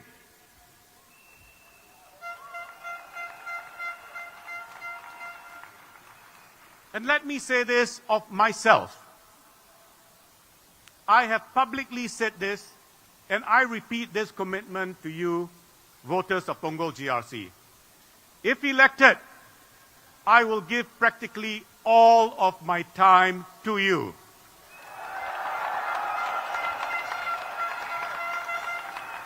And that's because I will be paring down my legal work and committing more and more time to you and fellow Singaporeans to talk about the things that are important for our country.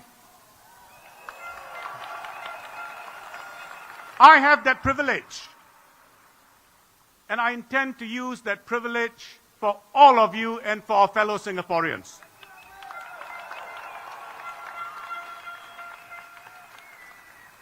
So you will have certainly my undivided attention.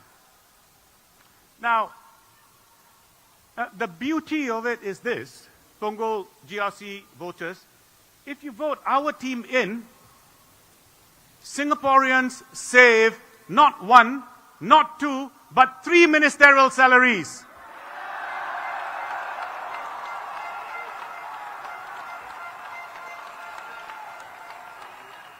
And there is something else that is beautiful. Vote us in, you will get the caliber of our team without having to pay 1 cent in ministerial salaries.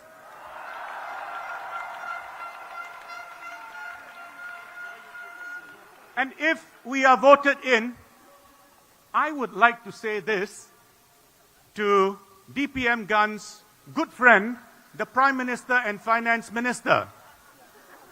It is this, that if Punggol GRC voters vote in our team, Punggol would have saved Singapore one minister's, not just one minister's salary, but 3 ministers' salary. $1 million times 3 times 5 years, that's $15 million.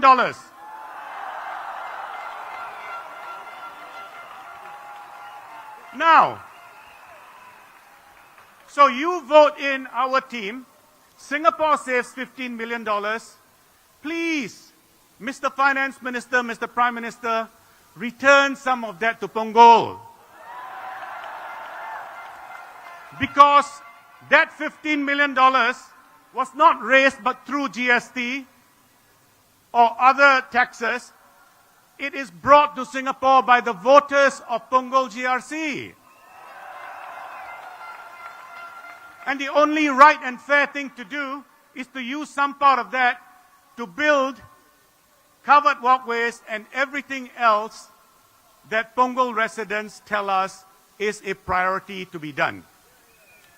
So DPM Gun, really you don't have to talk to your good friend. We have a solution here. Now next, ask yourself this.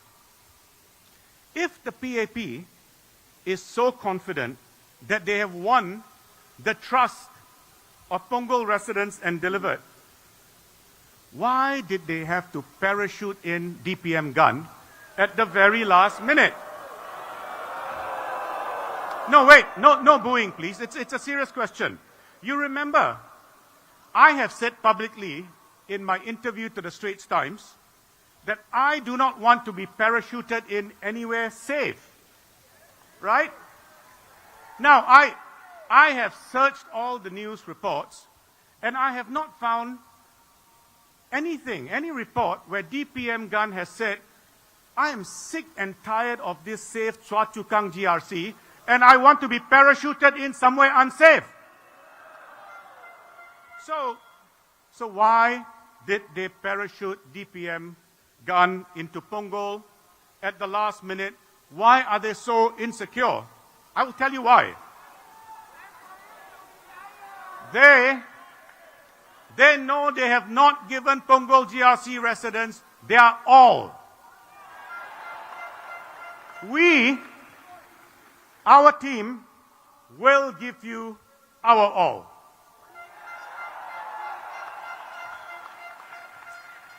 Also, Mr. Gan Kim Yong has said that he will speak with his good friend, PM and Finance Minister Lawrence Wong, on funding for more walkways.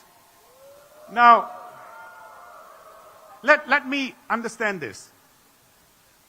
What was Senior Minister Teo Chee Hean doing 20 years when he was helming Punggol, Pasir Ris Punggol GRC? Was he not good friends with the Prime Minister? Did he not ask the Prime Minister for more support for necessary infrastructure upgrading in Punggol? Now, besides residents, let me make this other point. These are public funds. It does not matter whether we are or not good friends with the Prime Minister. It does not matter whether he accepts our offer to play the guitar and the saxophone together. If the infrastructure is good for residents, we too can ask for it, and that money must be provided because it is your money. Let me next come to the second big point that Punggol residents have asked us to address. Isn't there a risk, they say, that we might lose DPM gun if we vote for the Workers' Party? Now, like I said, no booing any individual. That's not who we are, right? Let's deal with the issues. Let me start up by saying this. I like DPM gun. We have met on the ground several times during this campaign, and he's a very pleasant person. But the question to ask is, who put DPM at risk in Punggol GRC?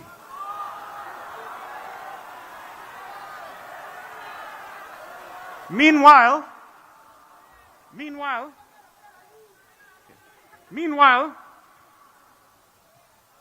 Mr. Victor Lai is coasting in Ang Mo Kio.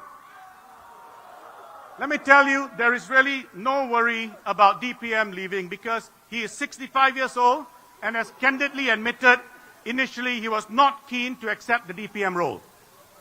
So we can thank DPM Gun for his service, but he reflects the past, not the future.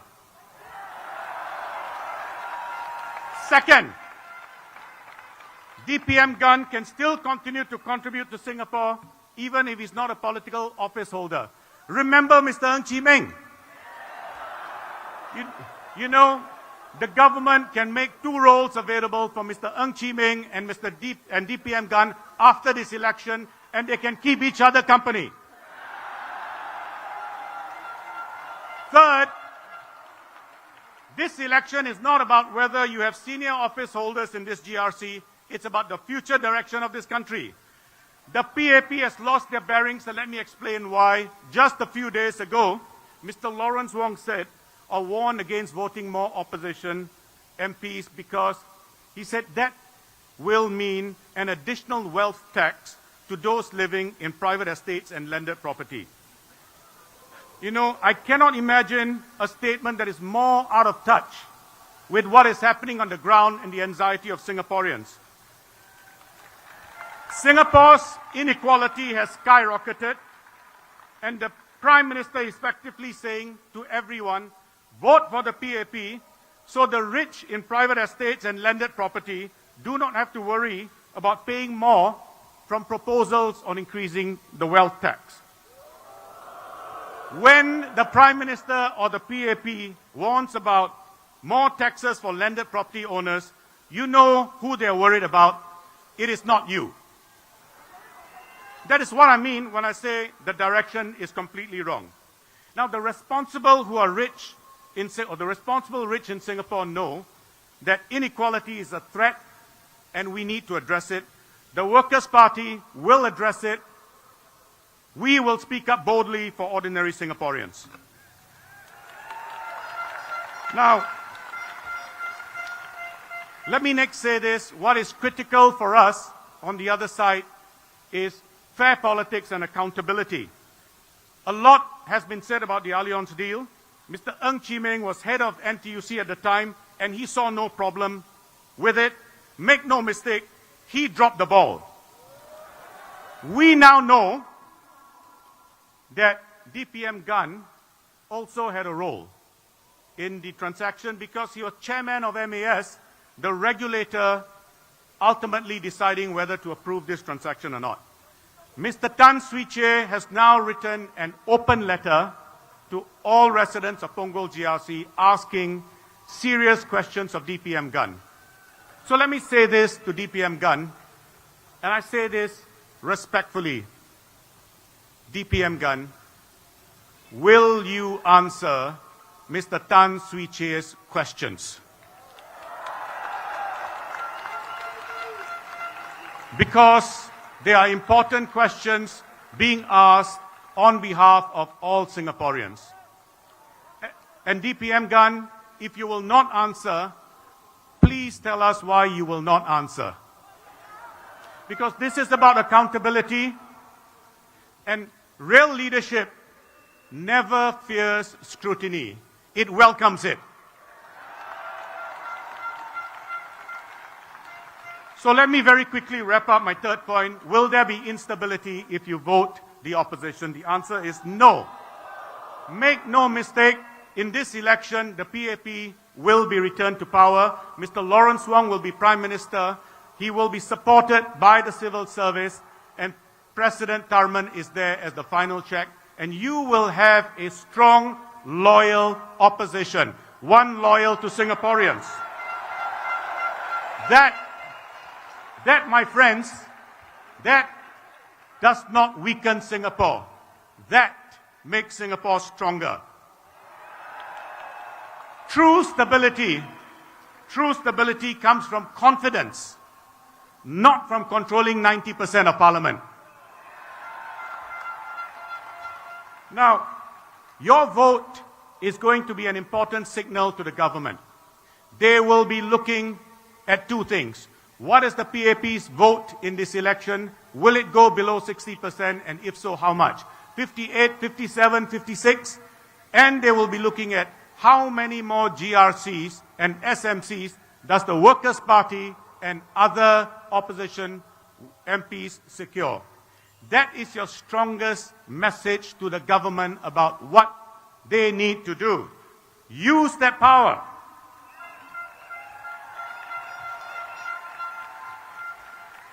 In conclusion, in closing, remember, when you get into the voting booth, Punggol GRC residents, you're not voting just for Punggol. You are voting for the future direction of Singapore. And the hopes of thousands and thousands and thousands of Singaporeans are in your hands.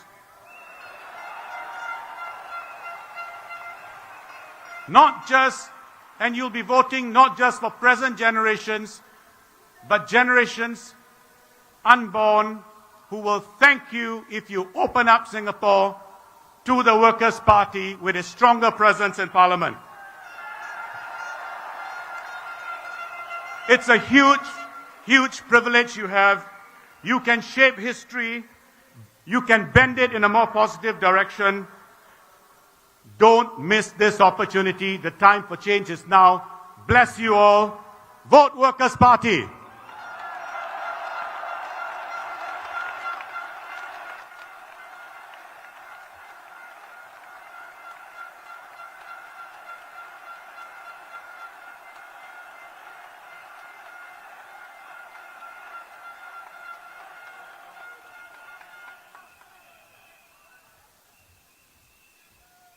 Okay, thank you, Haprit. Okay, next up, our SecGen and a leader for all Singaporeans, Mr. Pritam Singh.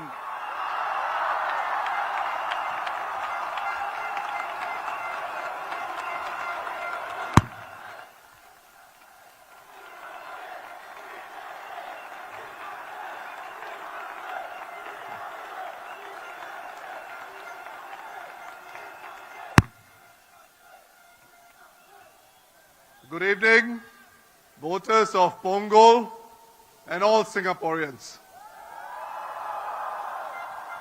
Have you been affected by the super fast rising cost of living.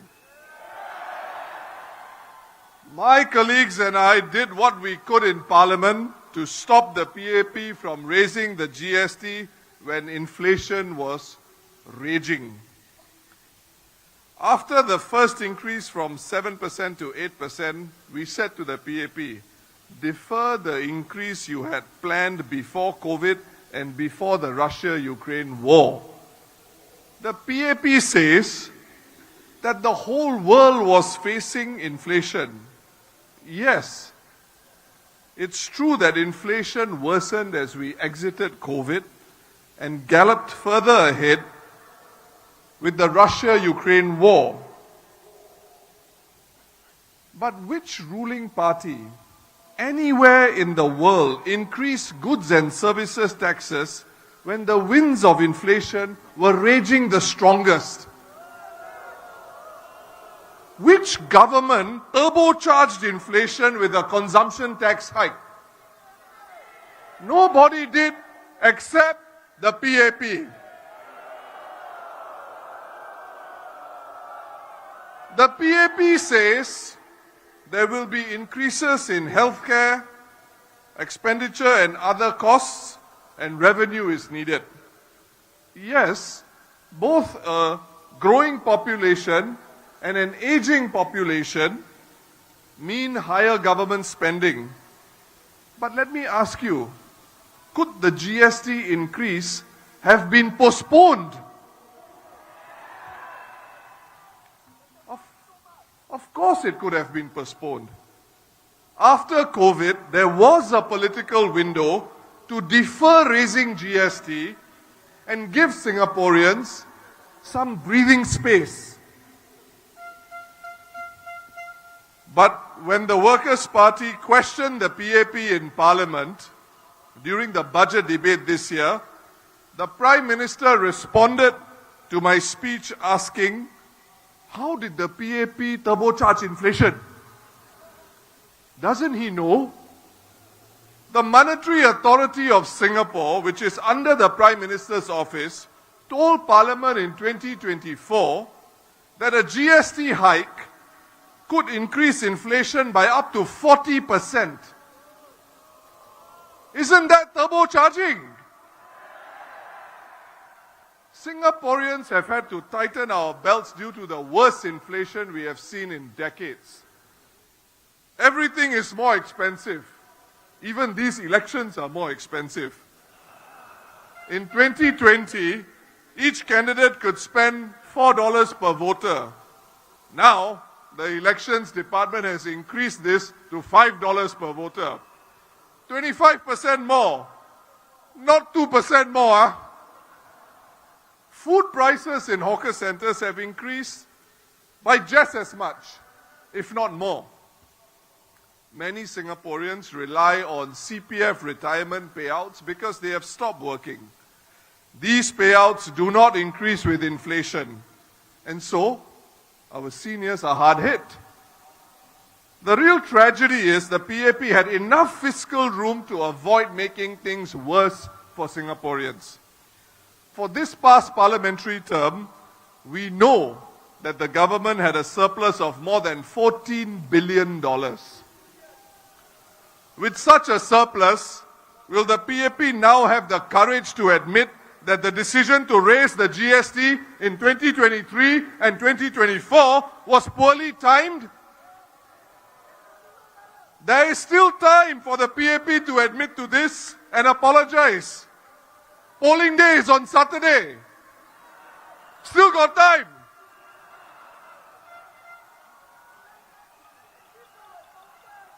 I said in Parliament that only the PAP can answer to Singaporeans why it raised the GST when it did. We are still waiting for a sensible answer. Because all the surpluses for this term, as per our constitution, have been locked up in the reserves and cannot be used for current spending. After the PM questioned where the turbocharging on inflation was, one of his ministers said, we can debate about the best time to have a GST hike. But my fellow Singaporeans, we do not need to debate this. A political party which claims it has the back of Singaporeans should not worsen cost of living pain by increasing GST when inflation is already raging. No government in the world will do this if it has got the back of its citizens. And to rub salt into the wound, one PAP MP in Parliament, in supporting the PAP GST hike, said that while, and I quote, "we do not like any pain at all, a little pain is necessary because it is what makes us alert, it is what keeps us alive."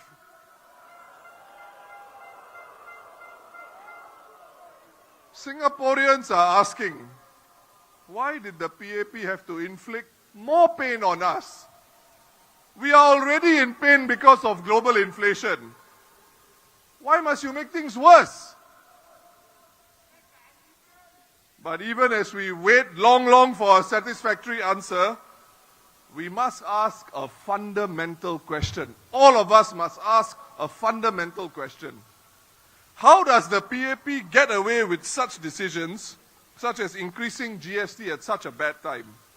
The answer is simple. The political pressure that it faces from elected Workers' Party MPs is not enough for now. So you might reasonably ask, if Workers' Party MPs were not able to stop the GST increases, why elect us? Let me give you two reasons. One reason is this: the PAP cares deeply about its percentage of votes and the number of seats it wins. Vote share and seats are how PAP politicians judge each other. These are the PAP's KPIs. You as the voter can tell the PAP what you want by voting for the Workers' Party. When the PAP loses votes and seats to the Workers' Party, it has to take corrective action. It will think twice or even 3 times before further raising the GST or implementing other policies that people object to. Or at the very least, the PAP will consider the timing of their policies much more carefully. That would be an excellent outcome for Singapore.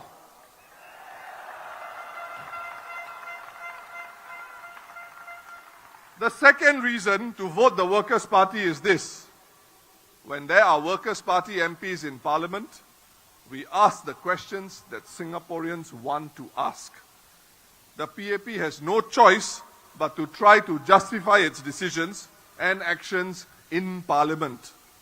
And when we offer alternative policies, we put such options into public discussion, and the PAP must respond. The Workers' Party is not naive, nor are we populist. We are a party that does its homework. We know that Singapore will have rising expenditures in healthcare and increased HDB subsidies to finance HDB's deficit. But who should determine how future spending should be funded? Not the PAP on its own. It should be Singaporeans. If you give us your vote, the Workers' Party will debate with the PAP on this and represent you faithfully. Without the Workers' Party working for Singapore in Parliament, the PAP will have a free rein to do whatever it wants. And when you give feedback that you are in pain, what will a PAP MP whose party has a super majority in Parliament tell you? He will tell you, pain is good. It makes you feel alive. From 2020 to 2024, about $115 billion from NIRC contributions were added to our reserves. This $115 billion is the investment return from our reserves, and it includes things such as dividends from our assets. Up to 50% can be used for the yearly budget of the NIRC, but the other 50% goes back into the reserves. Following the rules in the Constitution, not a cent of this investment return that goes back into the reserves can be spent to help Singaporeans today. For comparison, about $43 billion was spent to fight COVID. The PAP said this represented 20 years worth of past budget surpluses. 20 years. But the $115 billion collected through NIRC receipts from 2020 to 2024, which went into the reserves, is close to 3 times the amount of money spent to fight COVID, which the PAP called the crisis of a generation. And the $115 billion was accumulated in just 5 years. With so much accumulated, could the PAP have postponed or even cancelled the GST increase? Yes, it could have. On the use of the reserves to fight COVID, the Workers' Party, specifically the Sengkang GRC MP, Mr. Louis Chua, asked the PAP a direct question in Parliament. And it was this. After the largest withdrawal of our reserves since independence to fight COVID, he asked, were our total reserves higher or lower than before COVID? The PAP couldn't even give a straight answer. Instead, the PAP said the reserves continue to grow. That was not the question.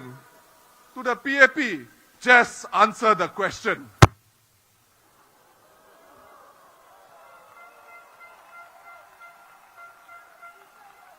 Now let's be clear. Saving for the future is certainly a good thing. It is prudent. But in Singapore, with more than 80% of land in government hands, Singaporeans should never be shy to ponder and ask, how much is enough for the reserves? Under what circumstances should or can we use it to look after our people? We live in a country where CPF retirement payouts are not inflation indexed, and where parents wonder if their children will be able to afford HDB flats, much less private property. We must continue to question, in good faith, whether we are overburdening the current generations, even as we look to secure Singapore for future generations.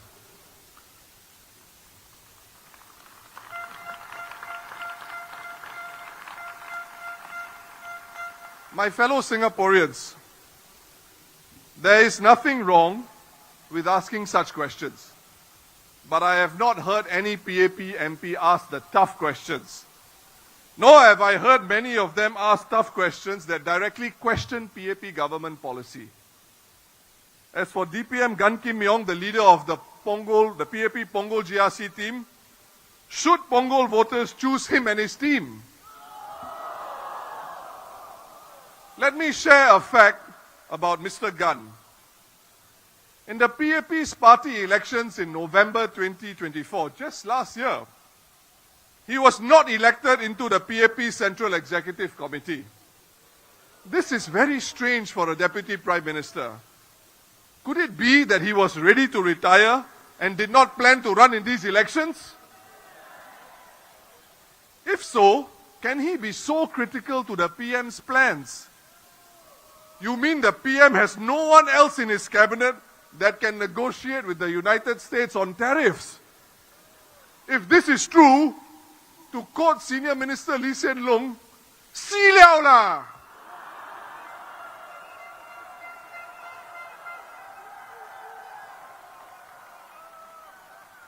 Remember what happened to DPM Heng when he abandoned Tampines GRC at the last minute to contest East Coast GRC in GE2020. He was supposed to be our next Prime Minister, all lined up, ready to take off. But then the PAP tells us, sorry, runway too short. Beside poe. DPM Heng has now retired from politics, but I am sure he will continue to contribute to Singapore. Voters of Punggol, Mr. Gan Kim Yong is older than the now retired DPM Heng. If elected, in my view, he's going to be a one-term MP. DPM Gun says he and the PM are friends.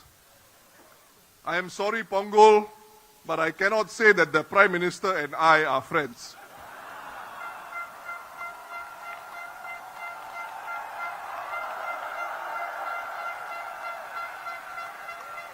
But do I need to be his friend for taxpayer funding to be allocated to Punggol? No! As a Singaporean, I expect fair allocation of taxpayer resources to all our people. And the civil service will allocate funds and projects fairly. Here are just a few reasons why I say so. In my ward of Eunos in Aljunied GRC, despite being in Workers' Party's hands for the last 14 years, a polyclinic will open next year. The Eastern General Hospital is also under construction in the Eunos ward of Aljunied GRC. There are 2 MRT stations in my ward, both of which were built after 2011. The PAP has learned through the years that putting opposition wards last for upgrading and last for national projects creates a backlash against them in all constituencies in Singapore. So I have every confidence Punggol will be well served.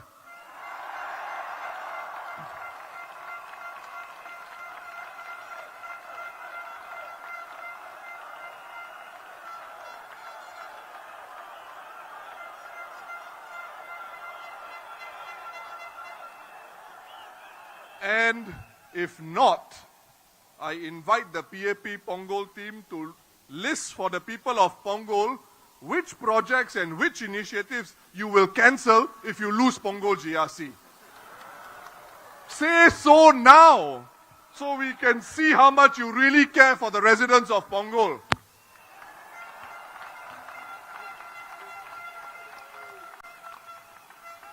What about in Parliament? Which candidates will make a greater difference for you? 3 of the PAP Punggol candidates are political office holders, as the leader of the WP Punggol team, Mr. Harpreet Singh, has shared. 3 of them being political office holders, do you think they can question the government? They are the government. Who will ask the hard questions in Parliament if there are concerns from Punggol residents? Only the WP Punggol candidates. Now, in my party political broadcast that was televised last week, I shared that in March 2023, despite their super majority, the PAP almost could not pass an amendment to our constitution in Parliament. Lucky for them, there were Workers' Party MPs around. In our parliamentary democracy, do you know whose job it is to ensure that there are enough PAP MPs around to vote on laws proposed by the PAP government? One man has this responsibility in Parliament. It is the government whip. Do you know who that person was in March 2023? It was the PAP Punggol team's very own Janil Puthucheary.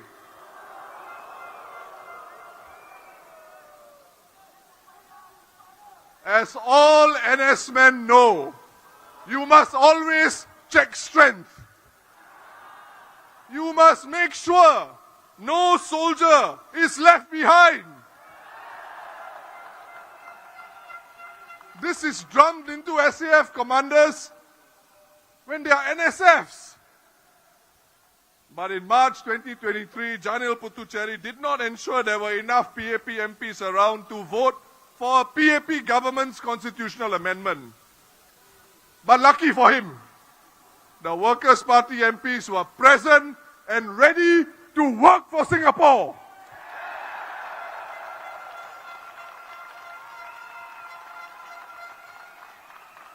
Residents of Punggol, only the opposition can challenge and push the PAP to listen harder and to explain and defend its position. And if it is clear that there is far stronger public support for the Workers' Party's position, the PAP will have to change course. We are here to make the PAP more sensitive to your needs and your concerns.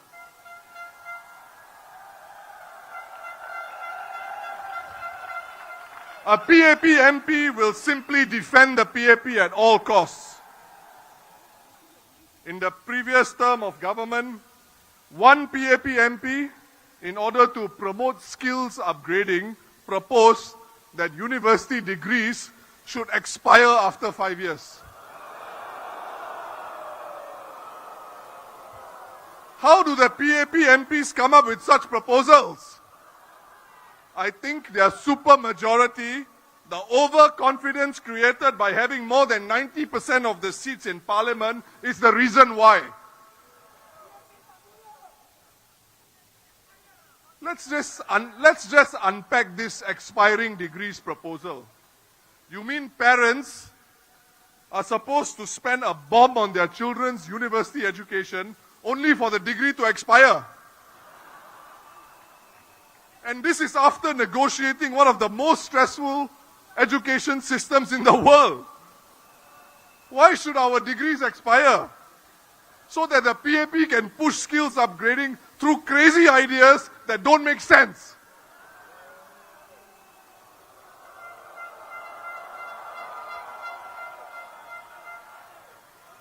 My fellow Singaporeans, lionesses and lions of Punggol,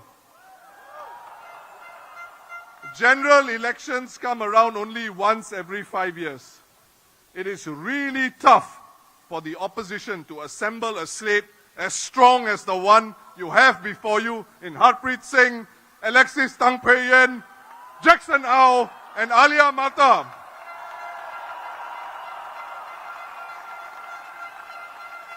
Punggol team, please stand up and let our voters see you.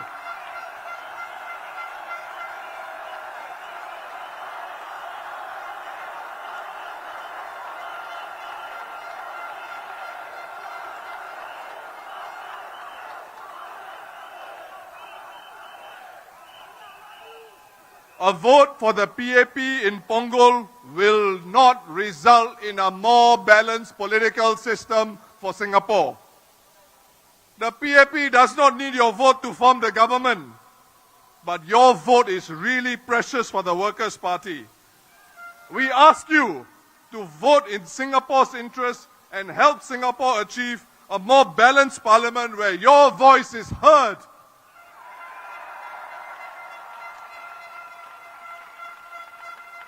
Punggol GRC, your role in these elections is very significant. You see how the PAP government shifts electoral boundaries every 5 years. About 1 month before the elections, the PAP government announced that MacPherson SMC, where they secured a healthy majority in the past elections, suddenly became part of Marine Parade GRC. Is this acceptable? But the terrain in Punggol is different. How much can the PAP government shift electoral boundaries here? Not as much as in Marine Parade Braddell Heights GRC. The PAP government's electoral boundary review committee cannot merge Punggol GRC into Johor.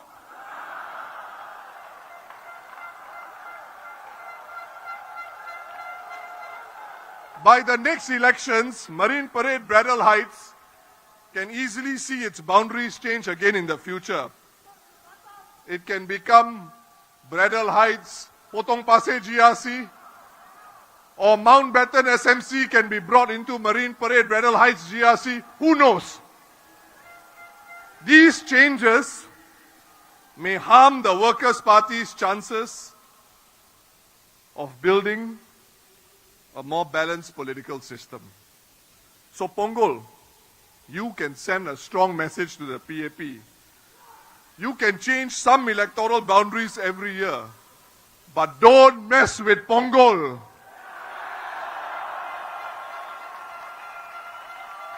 Don't mess with Singaporeans. My dear voters of Punggol, if you vote the Workers' Party, you will be doing an incredible service to the nation. Service based on justice and equality. You will show the PAP the limits and futility of redrawing boundaries and announcing them just 1 or 2 months before general elections. This will hit the PAP government hard, right between the eyes. But if you vote for the Workers' Party, it will also be in line with PM Lawrence Wong's Forward Singapore vision of a new social compact with Singaporeans. One where all of us matter equally. Punggol, your mission, should you choose to accept it, will benefit not just you, but all Singaporeans who want a fair and accountable electoral boundary review process, so that we remain on track to be a society based on justice and equality. Punggol GRC, elect the Workers' Party candidates. This is not mission impossible, it is mission possible.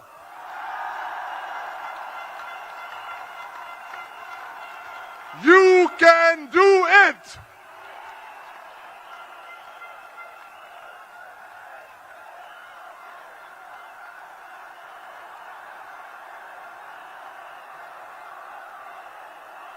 Vote for the Workers' Party, working for Singapore. Thank you.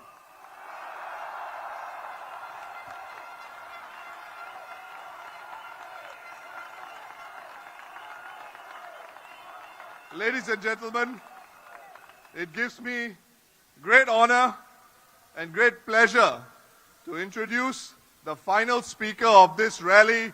She is the leader of the Sengkang GRC team, and her name is Herting Roe.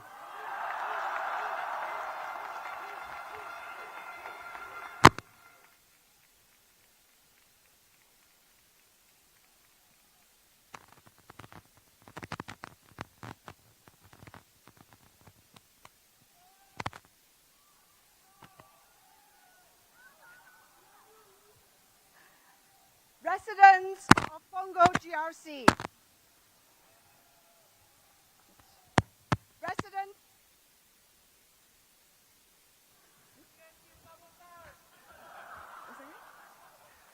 residents of Punggol GRC,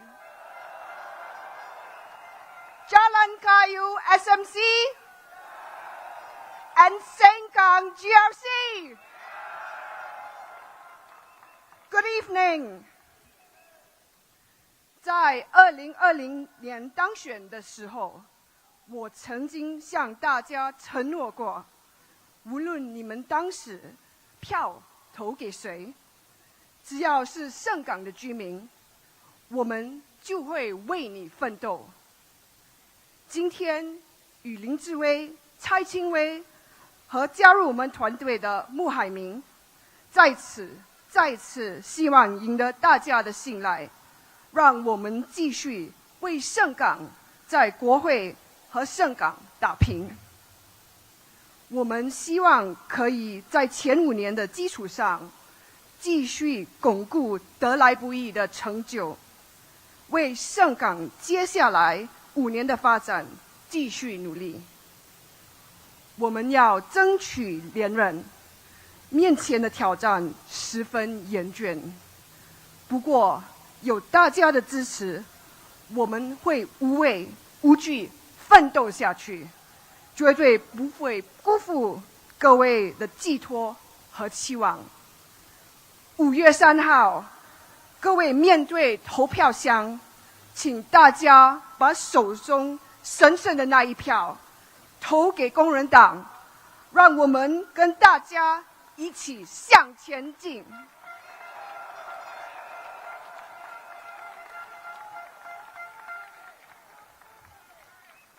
Today, I want to talk about my vision for Singapore. In this changed world, I have a vision for Singapore, a healthier Singapore. A healthier Singapore where our people don't just struggle to keep up, but a Singapore where our people flourish.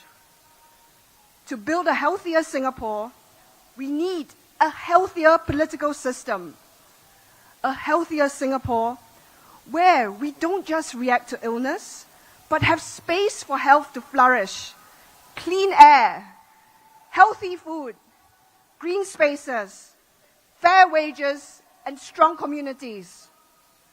A healthier Singapore is also one where our town council can succeed, whether it is opposition run or PAP controlled.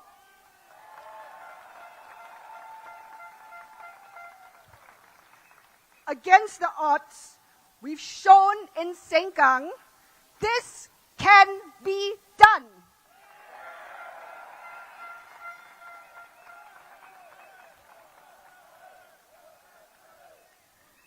When we were elected MPs after GE2020, the WP team were faced with a task of taking over a town council from 2 town councils, from 2 different managing agents. We had to harmonize in the midst of disruptions caused by COVID. When both managing agents refused to extend their contracts beyond 2023, we took the difficult decision to directly run SKTC.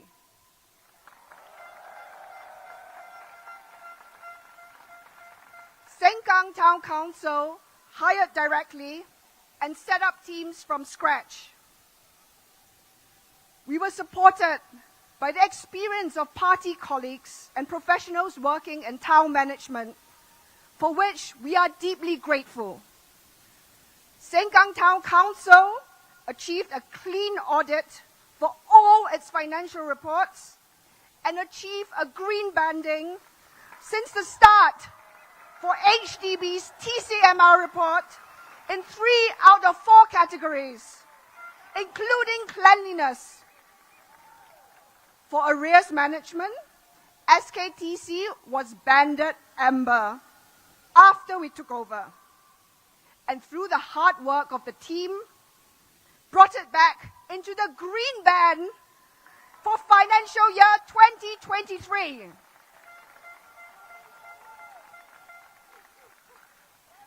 Sengkang Town Council also had a consistent green banding in its governance reports between financial year 2021 to financial year 2023. A healthier Singapore is one where a strong parliament, not just a strong government, puts the well-being of Singaporeans at the heart of its policies. Not one where the few in power decide that they know best for the many. A healthier Singapore is one where we have more voices in Parliament. With more of us in Parliament, we have more time to speak up, more space to scrutinize bad policies, and more weight to push for policies that benefit more Singaporeans.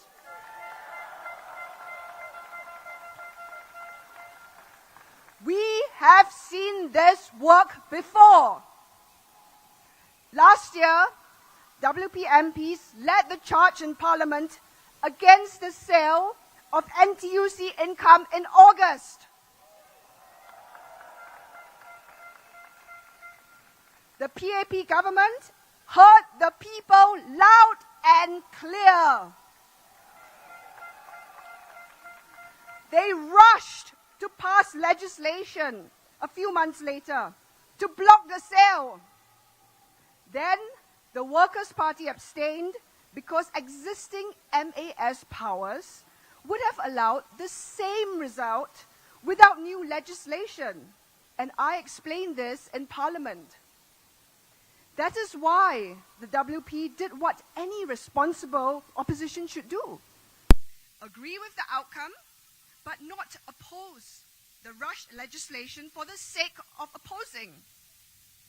Overreacting and passing new legislation to give the government new powers it doesn't need is bad for the rule of law.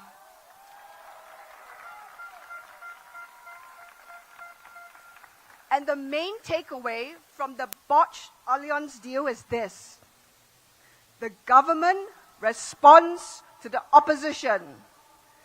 It responds to you. But even when the government overreacts, the opposition can be trusted to keep the wheels steady.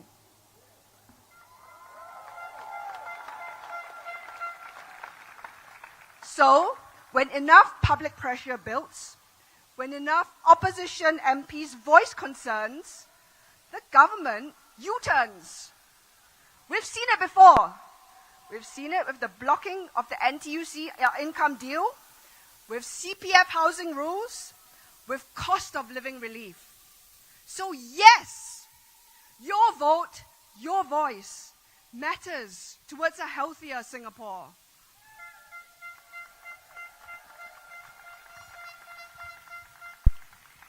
We know the sun doesn't rise because of us, but we can certainly make the PAP wake up its idea.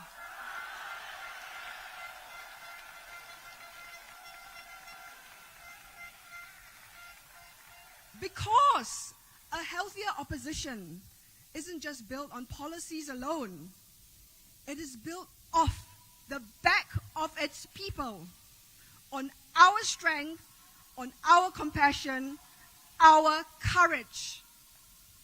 We see so many of you doing the work to keep our nation going.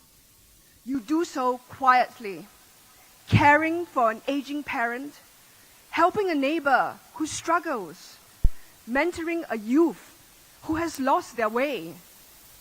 It is why we have fought hard to measure your contributions in ways that our current measure of GDP does not. Like good health, it is easy to take the presence of a loyal, responsible opposition as a given. Yet, have we ever truly stopped to pause and think about what the health of our political system would be if we fail to elect enough opposition MPs to Parliament? 10 years ago, this nearly happened. Faced with widespread fears about a freak election making the PAP lose power, we instead nearly face a wipeout of elected opposition MPs. Mr. Lau Thea Kiang's Aljunied GRC team narrowly scraped through with less than 51% of the votes that year. If we had lost Aljunied GRC with just one or no opposition MPs elected into Parliament, do you think that the PAP will listen to you? Do you think that we can count on only our nominated MPs to uphold the health of our political system? No! Just a few days before Budget 2025, 2 NMPs stepped down because they suddenly thought that they wanted to become elected. And under the PAP banner. Perhaps someone should ask them what they believe elected MPs can do that NMPs cannot. Dear voters, I call on you today, let us not again risk losing elected opposition MPs in Parliament. Instead, vote to build a healthier Singapore, one that sees you, supports you, and works with you. 5 years ago, you made your vote count and elected the Workers' Party Sengkang GRC team into Parliament. Today,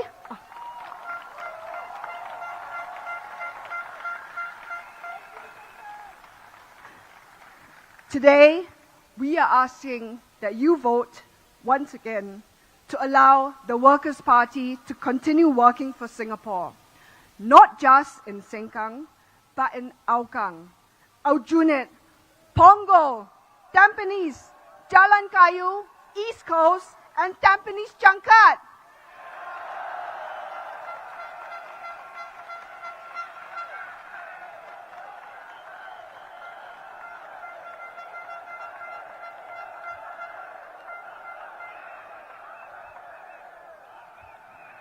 Vote for the Workers' Party so that we can, all of us, continue to work together for our beloved country, our Singapore.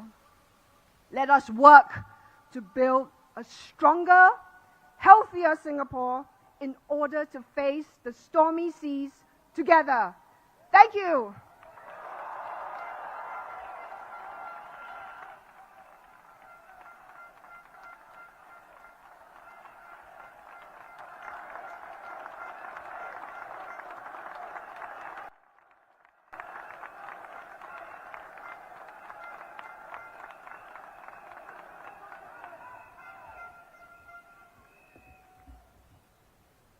We have come to the end of the Workers' Party's rally.